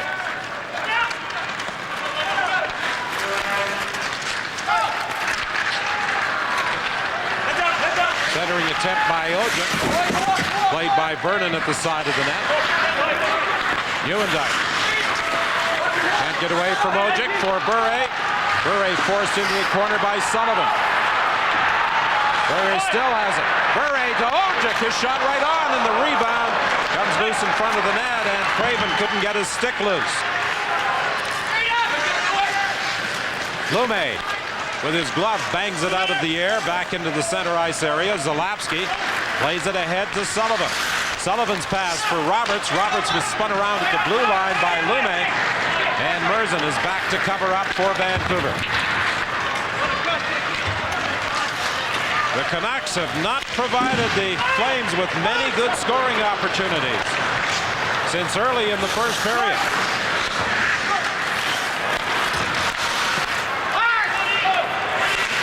Now it's Dahlquist trying to poke it into the corner, taken away from him by Ronning. Ronning clears the zone. It's driven right back in by Calgary. Merzen takes his time and moving it up to center ice. Courtnall couldn't do anything with it. 3:12 remaining in the second. Otto is checked. Courtnall left it there. No Canuck in sight. Back comes Yanni. Yanni gains the line. Otto goes for the net. The save by McLean.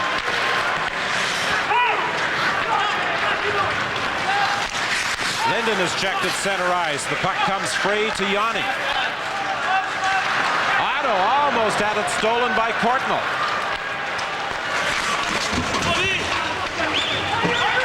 Vancouver enjoying a 3-goal lead, really checking the Flames, not giving them any opportunities to get on track. Here comes Didick. Didick goes in deep, looks for some help. The Canucks are in the process of making a change. He was on his own. Fleury starts back. Fleury tries to work through. Puck moving in on the left side for Reichel, but he couldn't reach it. Big collision in the corner involving Memesso and Fleury. Now Memesso knocks the Calgary player down. Nylander took a big hit along the boards, and Babbage, who scored the third goal, drives it to the corner. Memesso picks up the rebound, and he fired it wide.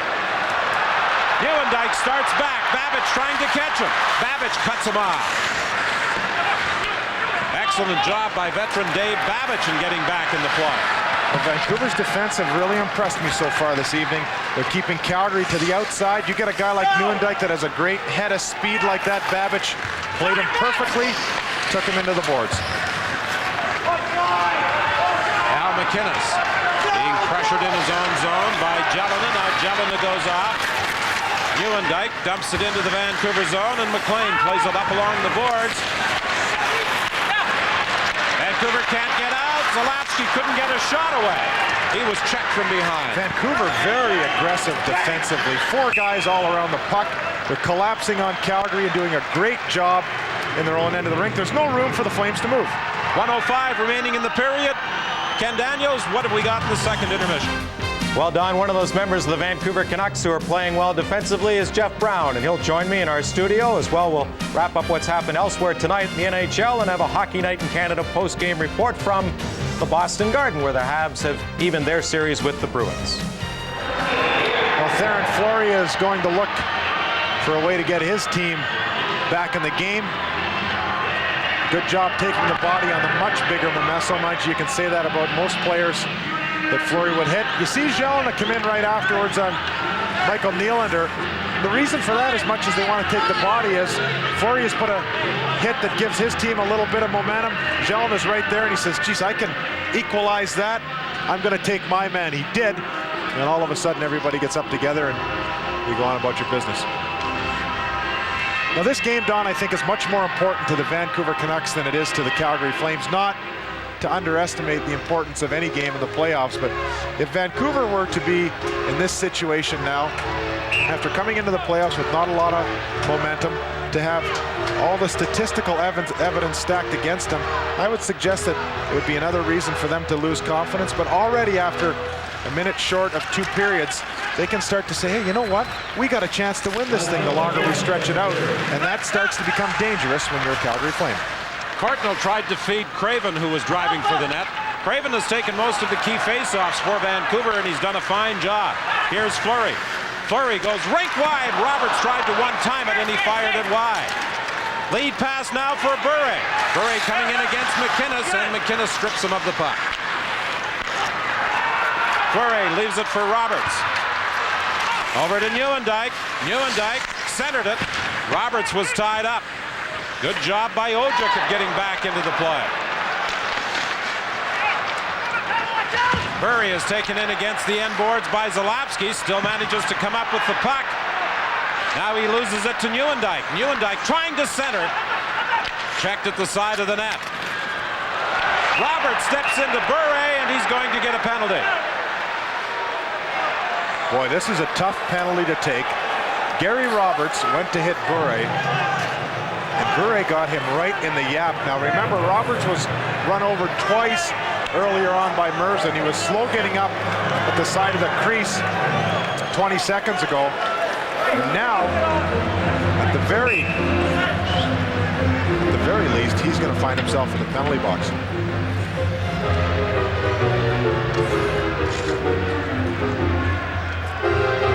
Well, they're calling the penalty on Burry. That's the right call. I saw Stewart at first, and I thought he gave a charging signal I thought so too. for Roberts, and then he went over and gave the high sticking signal. Whether he changed his mind or not, it is the right call. And Gary Roberts would be somewhat upset if he would have gotten the whack that he took, and the team wouldn't have received the power play advantage. Now Roberts gets crushed in front of the net. Remember we talked about Babbage and Didick. Well, they Didicked it to Roberts right there.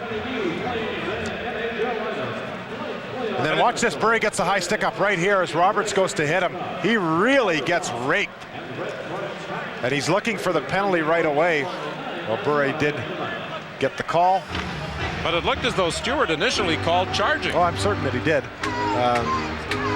But he reconsidered, and what's the right call now? 6.7 seconds remaining in the period. Otto in the face-off circle. He'll try and pull it back to Al McInnes. He's against Trevor Linden. They'll drop it again. Joel Otto was very, very strong in the first period on face-offs for the Calgary Flames. He was 6 for 8. Kissio never lost one. Reichel was 3 for 4. Linden was 2 for 8. So clearly Vancouver has done a much better job in the second period. I'll tally up those numbers here in the intermission and see where they stand. But I think, Don, through your observations, no question Vancouver's been much better on face-offs in the second period of play. Back to McInnes. McInnes over to Zalapski. Shoots. Saved by McLean. A glove save with Joel Otto in front of the net, battling with Trevor Linden. From the face-off, after winning the draw, Otto went directly to the net. Linden went with him. And the two big men were waging quite a war in front of Kirk McLean. Now this is interesting. Paul Stewart has got a slightly different approach than what I think the league would potentially like. He'd be saying something along the lines to these guys if you could hear him. Look at, you guys want to go? Go. And as soon as players understand that, a lot of this stuff starts to stop. Now he could have got in and taken a different approach. He didn't. Look at how quickly and how calmly the little fracas breaks up. You know, it was interesting. Rick Lee said to me this morning he didn't think there would be any fights in this playoff series. Wouldn't surprise me if there wasn't. Joel Otto with a good face-off. We just mentioned his numbers in the first period. Clearly beats Linden. That's why Linden's upset. But notice that Linden didn't exaggerate the air by chasing the point. He tried to take Otto out of his way to the net. 0.7 of a second remaining, and Vernon has come to the bench. Reichel tried to go to the net on the face-off, but it deflected to the corner. And the Vancouver Canucks head to the dressing room with a 3-0 lead. After 40 minutes, it's the Vancouver Canucks in control, leading the Calgary Flames by a score of 3-0. And there was a deal at the deadline that gave the Vancouver Canucks an offensive defenseman they so desperately needed, and that is Jeff Brown, and he joins me now. And Jeff, your thoughts, first of all, in the first two periods. Well, we had to shut them down the first period, and we had a good, solid first period. Came back in the second period and got a few breaks, and we're up 3, but there's a lot of hockey to be played. What about the work of referee Paul Stewart? We thought there would be fights in this series, a lot of hard hitting that there has been. How has Stewart handled it? Oh, he's doing a great job. I mean, there's lots of stuff going on, but you know, he's not calling everything. He's just calling the blatant stuff, and so far so good. Pat Quinn had said earlier that what the Vancouver Canucks lacked was mental toughness. You haven't been there that long, but have you found that? No, I don't think so. I think, I don't know what happened the last couple weeks of the season, but this is a solid hockey club that we have, and I'm anxious that, we finally see what we can do out there in this game in the first 2 periods, and we're just gonna have to keep it going. Now here you are on the power play, the Vancouver Canucks, so with the best power play in the league on the road, and then you were at the St. Louis Blues, who were the best at home and one of the worst on the road. How do you figure that? You were part of both. It's weird. It's St. Louis, we were best at home, worst on the road, and vice versa here. So I don't know. It's sometimes maybe we get a little too fancy at home, and we just on the road we just shoot the puck like we did on the power play goal in the second period. Well, shooting it well tonight, it is a 3-0 for you guys leading after 2. Best of luck the rest of the way. Thanks very much. Vancouver Canucks defenseman Jeff Brown still to come during our second period intermission. A complete rundown from around the playoffs, highlights and a post-game report from Boston and Toronto. Calgary, and at the Saddledome after 40 minutes, it's the Vancouver Canucks leading the Calgary Flames by a score of 3-0. Bure, Ronning, and Babbage, the goal scorers. 4 other games taking place tonight at the Boston Garden. The Montreal Canadiens have evened up their series with the Bruins at 1 apiece with a 3-2 victory. With a report on that game, let's go to Boston. Here's Steve Armitage. Thank you, Ken. It was good old-fashioned rock'em sock'em hockey here in the Garden tonight. The Bruins and the Montreal Canadiens. The Canadiens getting away with a 3-2 win to even the best-of-7 series at 1 game apiece. Now, with their thoughts on tonight's game, let's join Dick Irvin and John Garrett. Gentlemen? Well, Steve, you summed it up right, rock'em sock'em. The image I think that's going to last for those of us who saw this game tonight, the physical contact. It started on the opening face-off, went right through John to the final siren. That, to me, was the big thing and the entertaining thing of tonight's hockey game. Oh, the big hit, Mike Keane on Ally Afraidy, Brent Hughes on Eric Desjardins. You look at Kirk Muller got involved physically, and Lyle Odeline on Jamie Huscroft. And Jamie Huscroft, that's the last shift he played was when Lyle Odeline beat him in a fight. The Canadians stood up not just for themselves, but for each other, and I think that was a big key to tonight's win. Well, certainly a big key was a fellow named Patrick Roy. 40 saves tonight here at the Boston Garden. Again, Steve Armitage. Also a big key, Dick, was Kirk Muller. He got his second goal of the game, and as it turns out, it proves to be the winner. Casey is back on his heels as Muller unloads 4:30 into the 3rd period, his second of the game, as I mentioned, and that made the score 3-2, and that's the way it ended up. Kirk Muller, congratulations on a couple of goals tonight. A very physical game, certainly much more physical than Game 1. Well, it's true. It's you got to earn your wins in here. It's a small rink, and everything happens quick. And like we were saying just a little earlier, it's who's going to battle who longer. And we knew it's going to be that type of series. It always is with Boston and Montreal. And the other night they outplayed us and outworked us. And I know the special teams were a difference, but the difference tonight was we stayed with them and hit for hit. And I think we worked much better as a team tonight. And everyone deserves a credit on our club. You ever thought of playing defense?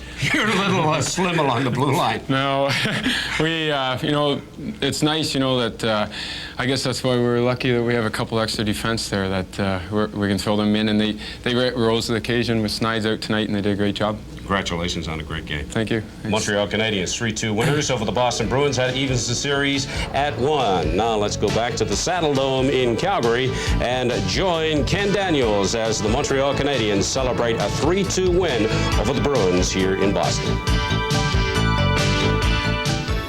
All right, Steve, thank you. And we will take you now to Madison Square Garden in New York, where once again it was all Rangers, up 3-0 in the second period. Former Oiler Craig McTavish gets the goal on a pretty feed from Brian Noonan. 3 former Oilers and 2 former Hawks scored for the Rangers tonight. A second straight 6-0 win and a second straight shutout for Mike Richter. The huge upset on the night came at Joe Louis Arena in Detroit. The San Jose Sharks and the Red Wings were tied up at 4 at the 15:36 mark. Vladimir Krupa, the 18-year-old, the youngest player in the National Hockey League playoffs with an assist from Todd Alec, beats Bob Essensa as the San Jose Sharks get the win. They're 60-1. Long shots to win the Stanley Cup. It's only up 1 game. The Red Wings outshot San Jose 37-24, but once again the star in that game is Artur Zerbe, and don't forget that's a 2-3-2 series with 1 more game in the Joe before they head back to San Jose. The Maple Leafs have a 1-0 series lead over the Chicago Blackhawks. With the story from that game, here's Ron McLean at the Gardens.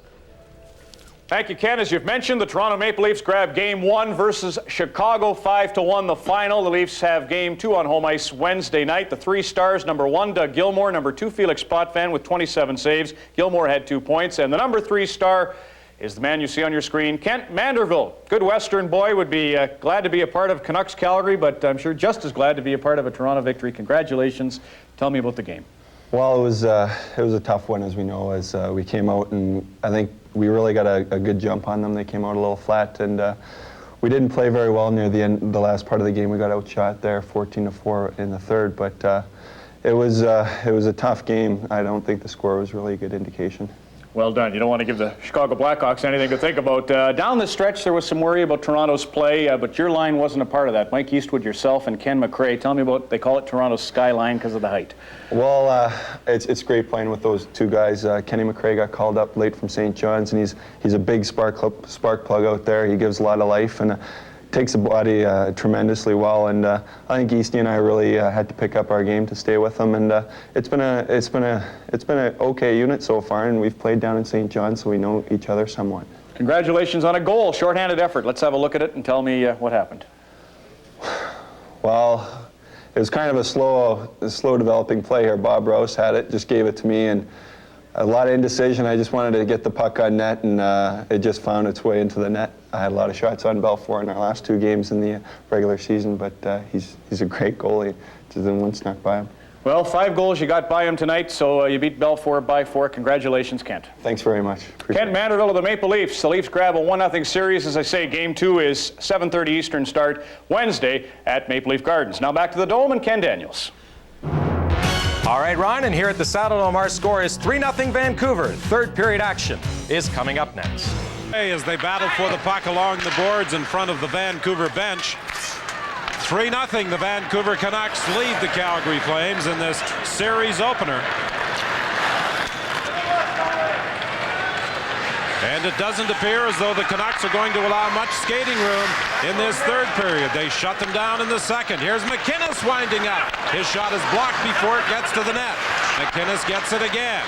Over to Zalapski. Zalapski into Fleury.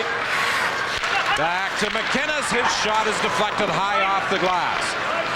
Still 1:10 remaining in the penalty to Bure. They tried to feed McInnes at the point. It bounced away from him and back to the Calgary blue line. Babbage ties up Reichel back to the net. Reichel still gets it, throws it out front. Nobody there, and the Canucks clear. Well, Vancouver not looking to do anything fancy at all, killing this Flames power play. Almost 2 full minutes for Calgary to start this third period. They had the same advantage when they started the hockey game after 12 seconds. Kissio puts it back to the net. Babbage intercepts but can't clear. Kissio to McInnes, over to Zalapski. Zalapski in front of the net. Titoff attempted to redirect, but it was blocked before it got to Kirk McLean, and then Titoff pushed the rebound wide. 18 seconds remaining in the Bure penalty. Titoff works his way in across the line. Titoff throws it in front of the net. That's kicked to the corner by McLean. Zalapski wheels and fires wide. Kissio to Zalapski. Zalapski shoots. McLean makes the save. McLean comes out of his net, gets it to the line, not out. Bure's out of the penalty box, and here's a 2-on-1 for Vancouver. Bure with Courtnall. Courtnall back to Bure. Couldn't get a shot away. Gets it again, and this time Vernon was able to cover the corner. Zalapski did a good job of getting back in the play, taking away a good scoring chance from Bure. Well, Zalapski was a little lackadaisical, or else he didn't know that Vancouver had come out of the penalty box, and the puck was stripped off him at the blue line, but it shows you Zalapski's unbelievable speed to get back into that play and get the pass that came back to Bure from Courtnall. Well, Dave King, in talking about how he would defend against Bure, said he wanted good skaters on the ice at all times against the very speedy Bure, and Zalapski is that, a very good skater. Here's Merzen letting a shot go, a weak one that is smothered at the side of the net by Vernon, and he holds it for a face-off with 17:11 remaining in the third. There was no scoring in the opening period of the game. The Flames out shooting the Canucks by a 13-6 margin. In the second, Bure opened the scoring at 1:15, redirecting a centering pass by Courtnall. And then Ronning showed the composure of a goal scorer as he pounced on his own rebound, initially blocked by Dahlquist, to put it up high on Mike Vernon. And Dave Babbage made it 3-0. Here's the Ronning goal. Out to the side of the net, that first shot, as Dahlquist puts himself down and hopes that the puck is deflected to the corner after he blocks the shot. No such luck, it goes back to Ronning, and that expression is common after you've scored a goal in the Stanley Cup playoffs. Carson faces Nylander in the face-off circle to the right of Vernon. Carson gets it back to Murzin at the point. He had some problems handling it initially. He had to dump it to the corner rather than shoot it towards the net.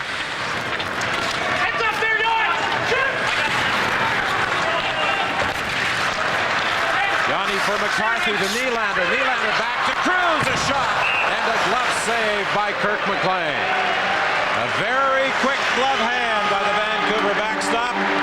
Off the shot by Cruz. Well, this script is unfolding perfectly if you're a Vancouver Canuck or a fan of Vancouver. The exact opposite applies if you're cheering for the Flames or you're on the Flames bench or management. A quick glove hand. Now, McLean has had a chance to slowly get into this game. Hasn't had a whole lot of traffic in front of himself. He's looking to get some confidence after having this kind of a record against the Flames over the last 2 seasons, only 2 wins. And he's starting to get that confidence because the shots are coming from the outside. He's allowed to see the puck and to make the save, and that makes him feel better. And you give a good goalie confidence, and he can become a monster. And when you're down by 3 goals, makes it awfully tough to play catch-up. He made a number of good saves early in the opening period when the Flames had a couple of power plays. And in the second period, the Vancouver Canucks dominated. Well, Vancouver's done an outstanding job of keeping Calgary in close quarters. You know, if you run through guys that stick out so far in this game, about 8 guys come to mind with the Canucks. And unfortunately, there's not a whole pile of names that jump to the forefront for the Calgary Flames. One guy who has played well, Gerald Diddick, unable to clear just that time, but Bure starts away with the puck with Ronning. Ronning goes to the net. Bure moves into position. His shot is gloved by Mike Vernon. Nylander is stopped at the line by Brett Hedican. Al McInnes has logged a lot of ice time for the Flames tonight and has been their busiest shooter, but nobody has been able to beat Kirk McLean. Sullivan for Otto. Otto couldn't do anything with it. Linden pounces on a loose puck. Linden goes in alone, scores!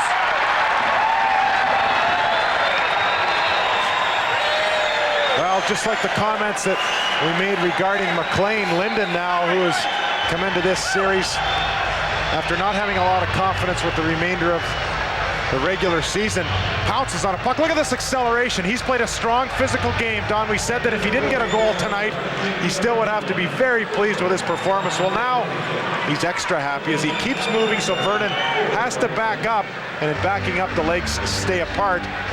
Linden, with his first goal, finds the 5-hole to give Vancouver a 4-0 lead. Trevor Linden with his 40th point as a Vancouver Canuck in the postseason. 40 points in 39 games. He is the club's all-time leading playoff performer. An icing call against Calgary with 15:20 remaining in the third period. And the Vancouver Canucks comfortably in control by 4. Those two gentlemen, Al McInnes and Pavel Bure, have logged the most ice time for their respective teams. McInnes has played almost 20 minutes.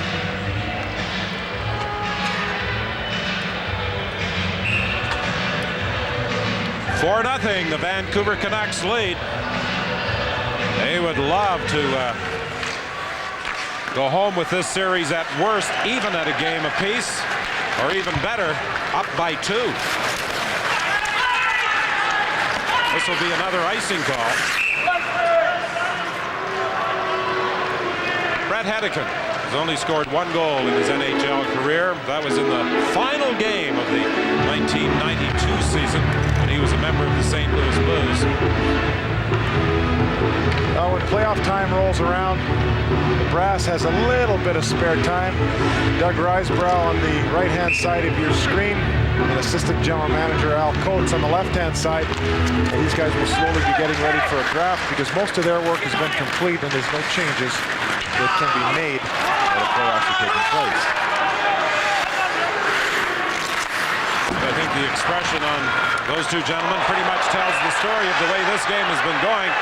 Fleury steps into the Vancouver player. Hunter directly in front of the Vancouver bench. Hunter went down, and there's going to be a penalty. This could be a 5-minute call against Theoren Fleury. Stewart is definitely throwing Theoren Fleury out of the game. He's given him 5 minutes. And something we haven't seen Vancouver do, Theoren is talking. Sorry, Jim. The Calgary Flames have dug themselves an even deeper hole now with a 5-minute major for butt ending against Theoren Fleury. Right in the top right-hand corner of your screen, Fleury jumps up a little bit and catches Tim Hunter with an elbow and a butt end as Stewart assessed the call immediately and gave the signal. It's under Rule 79 in the rule book if you want it clarified any more clear than the replay did. No question that Fleury, 5'6", left his feet and jumping up into 6'2" Tim Hunter, and Stewart called him on the butt end, a 5-minute major, and the game misconduct. I'm not sure, Don, that was the intent of Fleury, but when you jump up like that and you catch a guy in the yap, you know that the referee, if he sees it, is going to call something in all likelihood more than a simple 2-minute elbow penalty. Jeff Brown dumped it to the corner. Patrick will try and clear. He can't against Bure. Brown along the boards tries to shovel it into the corner. It's blocked and Titov starts away. Very quickly Bure got back to cover him by Ronning in the neutral zone. Ronning's pass for Courtnall, but Courtnall was offside as the pass from Ronning was partially blocked. Well, Jeff Courtnall, as we mentioned on the lifeline with Linden and Ronning, has not set the world on fire from a scoring point of view in the last couple of weeks of the season as well. But all of a sudden, it doesn't matter when you're up 4-0 in the first game of the playoffs. That confidence starts to come back. We mentioned that two members of the Vancouver Canucks, Merzen and Hunter, won Stanley Cup rings in '89 with Calgary. Courtnall got his in '88 with Edmonton. Martin Jelena got his in 1990 with the Edmonton Oilers. And the other member of the Canucks with a Stanley Cup ring is Sergio Momesso. Here comes Lume. Working to the corner, Lume is checked, and the puck is fired down the ice by Joel Otto. 3:44 remaining in the 5-minute major to Theoren Fleury. Dave Babich, who has a goal tonight, starts away. Slips it in the right side to Murray Craven. Craven tried to center it. It was blocked. Craven is checked. And Sullivan brings it out for Calgary. Gary Roberts had problems picking up the pass, and Lume takes over for Vancouver. To Craven. Craven finds an opening down the right side. Now gets it over to Carson. He shoots. Pad saved by Vernon.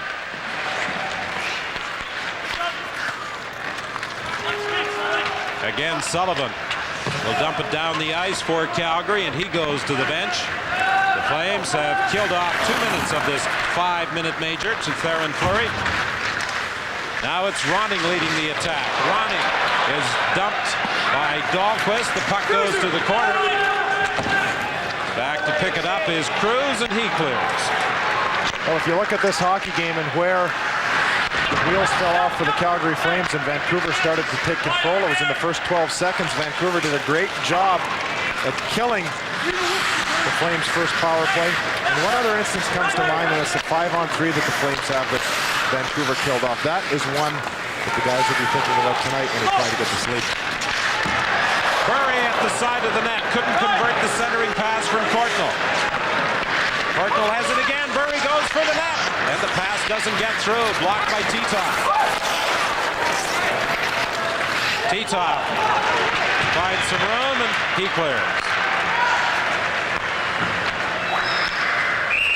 The pass to Bure is offside with 1:58 remaining in the 5-minute major to Theron Fleury. Well, it's amazing how the season is stretched out.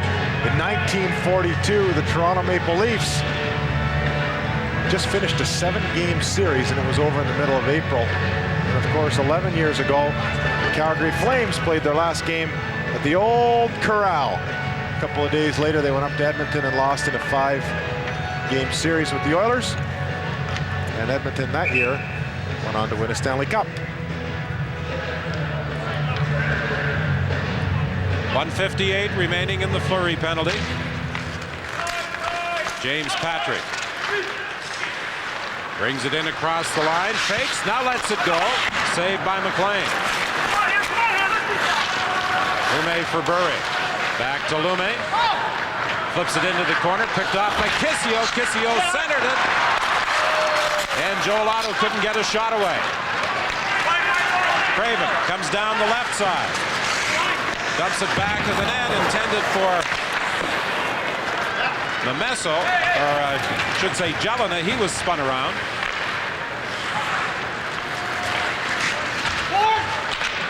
Craven trying to get away from Musil, the Calgary defenseman.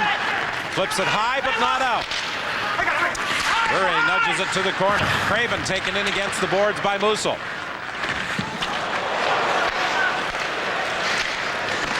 Burry with a shot from the point. That goes wide. The puck is dumped down the ice. Boy, Ron Stern just put a very vicious slash on Lume. The crowd, you may have heard it, gave quite a new as Stern came down with the lumber right across Lume's arms, close to the Calgary bench. Linden. To Burry, back to Courtnall. Courtnall works his way in, he shoots. And with Ronning in front of the net, Vernon makes the save. 32 seconds remaining in the penalty to Fleury. We're at the midpoint of the third period. The Vancouver Canucks leading by a score of 4-0. Courtnall for Linden. He couldn't control it. Kissio can't do anything with it. Babbage throws it up to center ice. Courtnall couldn't handle the pass, and it's brought in offside by Dahlquist. Well, Dahlquist went to the Stanley Cup Finals once with the Minnesota North Stars. He's been a very, very welcome addition to the Calgary Flames, and with the addition recently of James Patrick and Zarley Zalapski, Dahlquist saw a little bit more time in the press box than he would have liked. But he got the call from Dave King and the coaching staff for this game because of his stay-at-home style and his ability to defend against guys like Burry. He played 70 consecutive games from the start of the season, but when the trade was made with Hartford, Dave King talked to Dahlquist and told him that he would be sitting out some games. He said they need 8 defensemen for the playoffs, and certain players would sit out for certain games, and Dahlquist accepted it.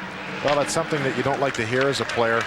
Some other guys that aren't in the lineup for the Calgary Flames tonight include Kevin Dahl, who's the same type of defenseman as Dahlquist, Michel Petit, Wes Walz, and Dan Kesmer, who did a great job filling in, and Gary Suter and a number of other defensemen were injured throughout this year.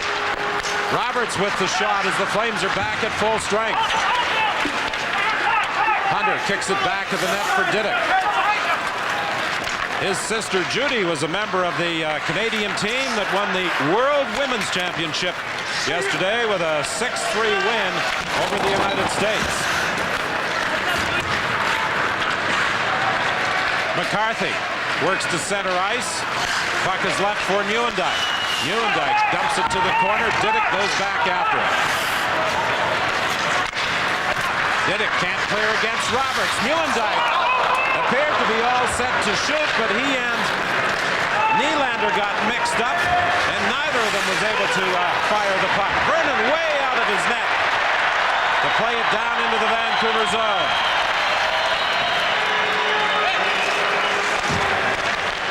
.8:48 remaining in the third. 4-0, Vancouver leads. Titov leaves it in the corner for Nylander. Nylander for Reichel. He takes the hit. Comes out for Titov. Titov can't get a shot away. Traffic in front of the Vancouver net. Reichel races after him.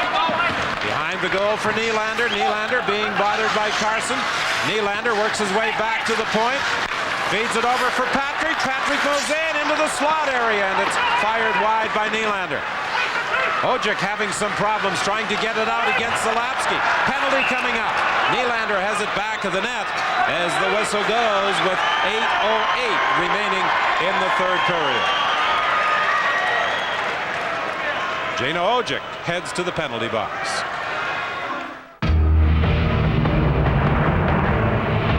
Is this your average wave? Is this your average beer? Molson Special Dry with the original dry brew taste. Now with a special new look. The next step in the evolution of beer. Molson Special Dry. It just could be the best beer ever brewed. Anytime, anywhere. Catch one. Home Hardware's got great prices, friendly advice, everything you need for summer. It's all here at home. Things I need. A hammock, a duck, and lots of friendly advice. Things my wife needs. Manure, a big shovel. All at a great price.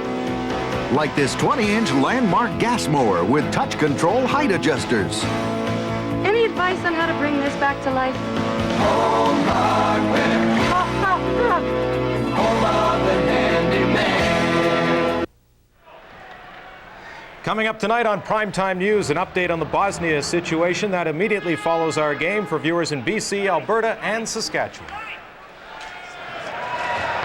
Well, Gino Ojic gets a pair for roughing as he got into it with Zarli Zalapski in the corner. That gives the Flames a chance to go after the goose egg that McLean currently sports.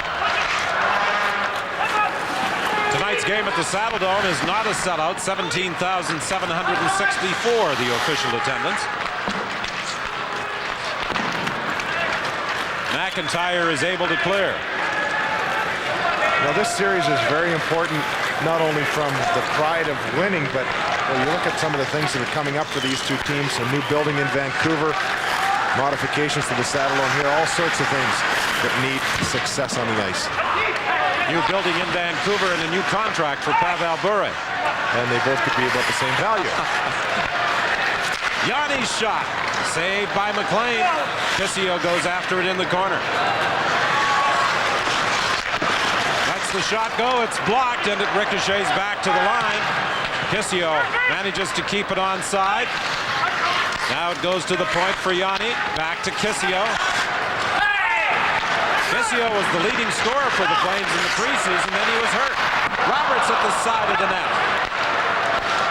Couldn't convert the pass from Al McInnes, and now the Canucks clear with 49 seconds remaining in the penalty to Ojic. You know, I can't help but compare Vancouver's defense to Montreal's defense in 1986. They're big, not real mobile, but if their forwards come back and help them, boy, they are tough to beat.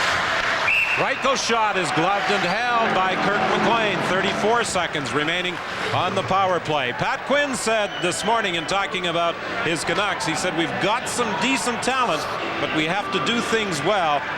When we do, we can play with anybody. I think he's proven that tonight. Well, and the whole key is to get all five guys on the ice going in the same direction. If one guy goes outside of the system, then everybody looks like fools. Well, tonight so far, Vancouver has been very, very strong in that defensive system part of the game. You know, guys like Didick and Babic have really done a first-class job, and then their forwards have come back after they've made the initial play to get the puck out. So they haven't spent as much time in their end as they otherwise would have. James Patrick from the point, fakes the shot, gives it to Reichel. Reichel's shot partially blocked. Reichel along the boards for Patrick. Patrick tried to feed it in. It's broken up by Craven. And Craven couldn't go anywhere with it. He's played a very strong game for Vancouver. Reichel's shot goes wide. Craven has taken face-offs. He's killed penalties. And he's been double shifted at times at center. Well, when you start to look at the game, and you look at the score, you run down Calgary's list, and there's not a bunch of names that pop out. But when you go down Vancouver's list, names like McLean, Craven, Didick, Linden, Jelena, Memesso, Babic. Lots of choices for guys that have risen to the occasion tonight. Cardinal chips it past Cruz, but McInnes is there to stop the Vancouver winger. 5:43 remaining in the third period. Dumped in by Brown. Kinnis dodges a check, moves it ahead to Sullivan. Sullivan fires it to the corner. McCarthy picks it up. McCarthy looks back to the point, decides to go to the corner to Cruz. Cruz is tied up. Ronning attempting to clear, and does. One of the differences in the hockey game tonight, Calgary 0 for 8 with a man advantage. And on the power play, managed just 14 shots on goal.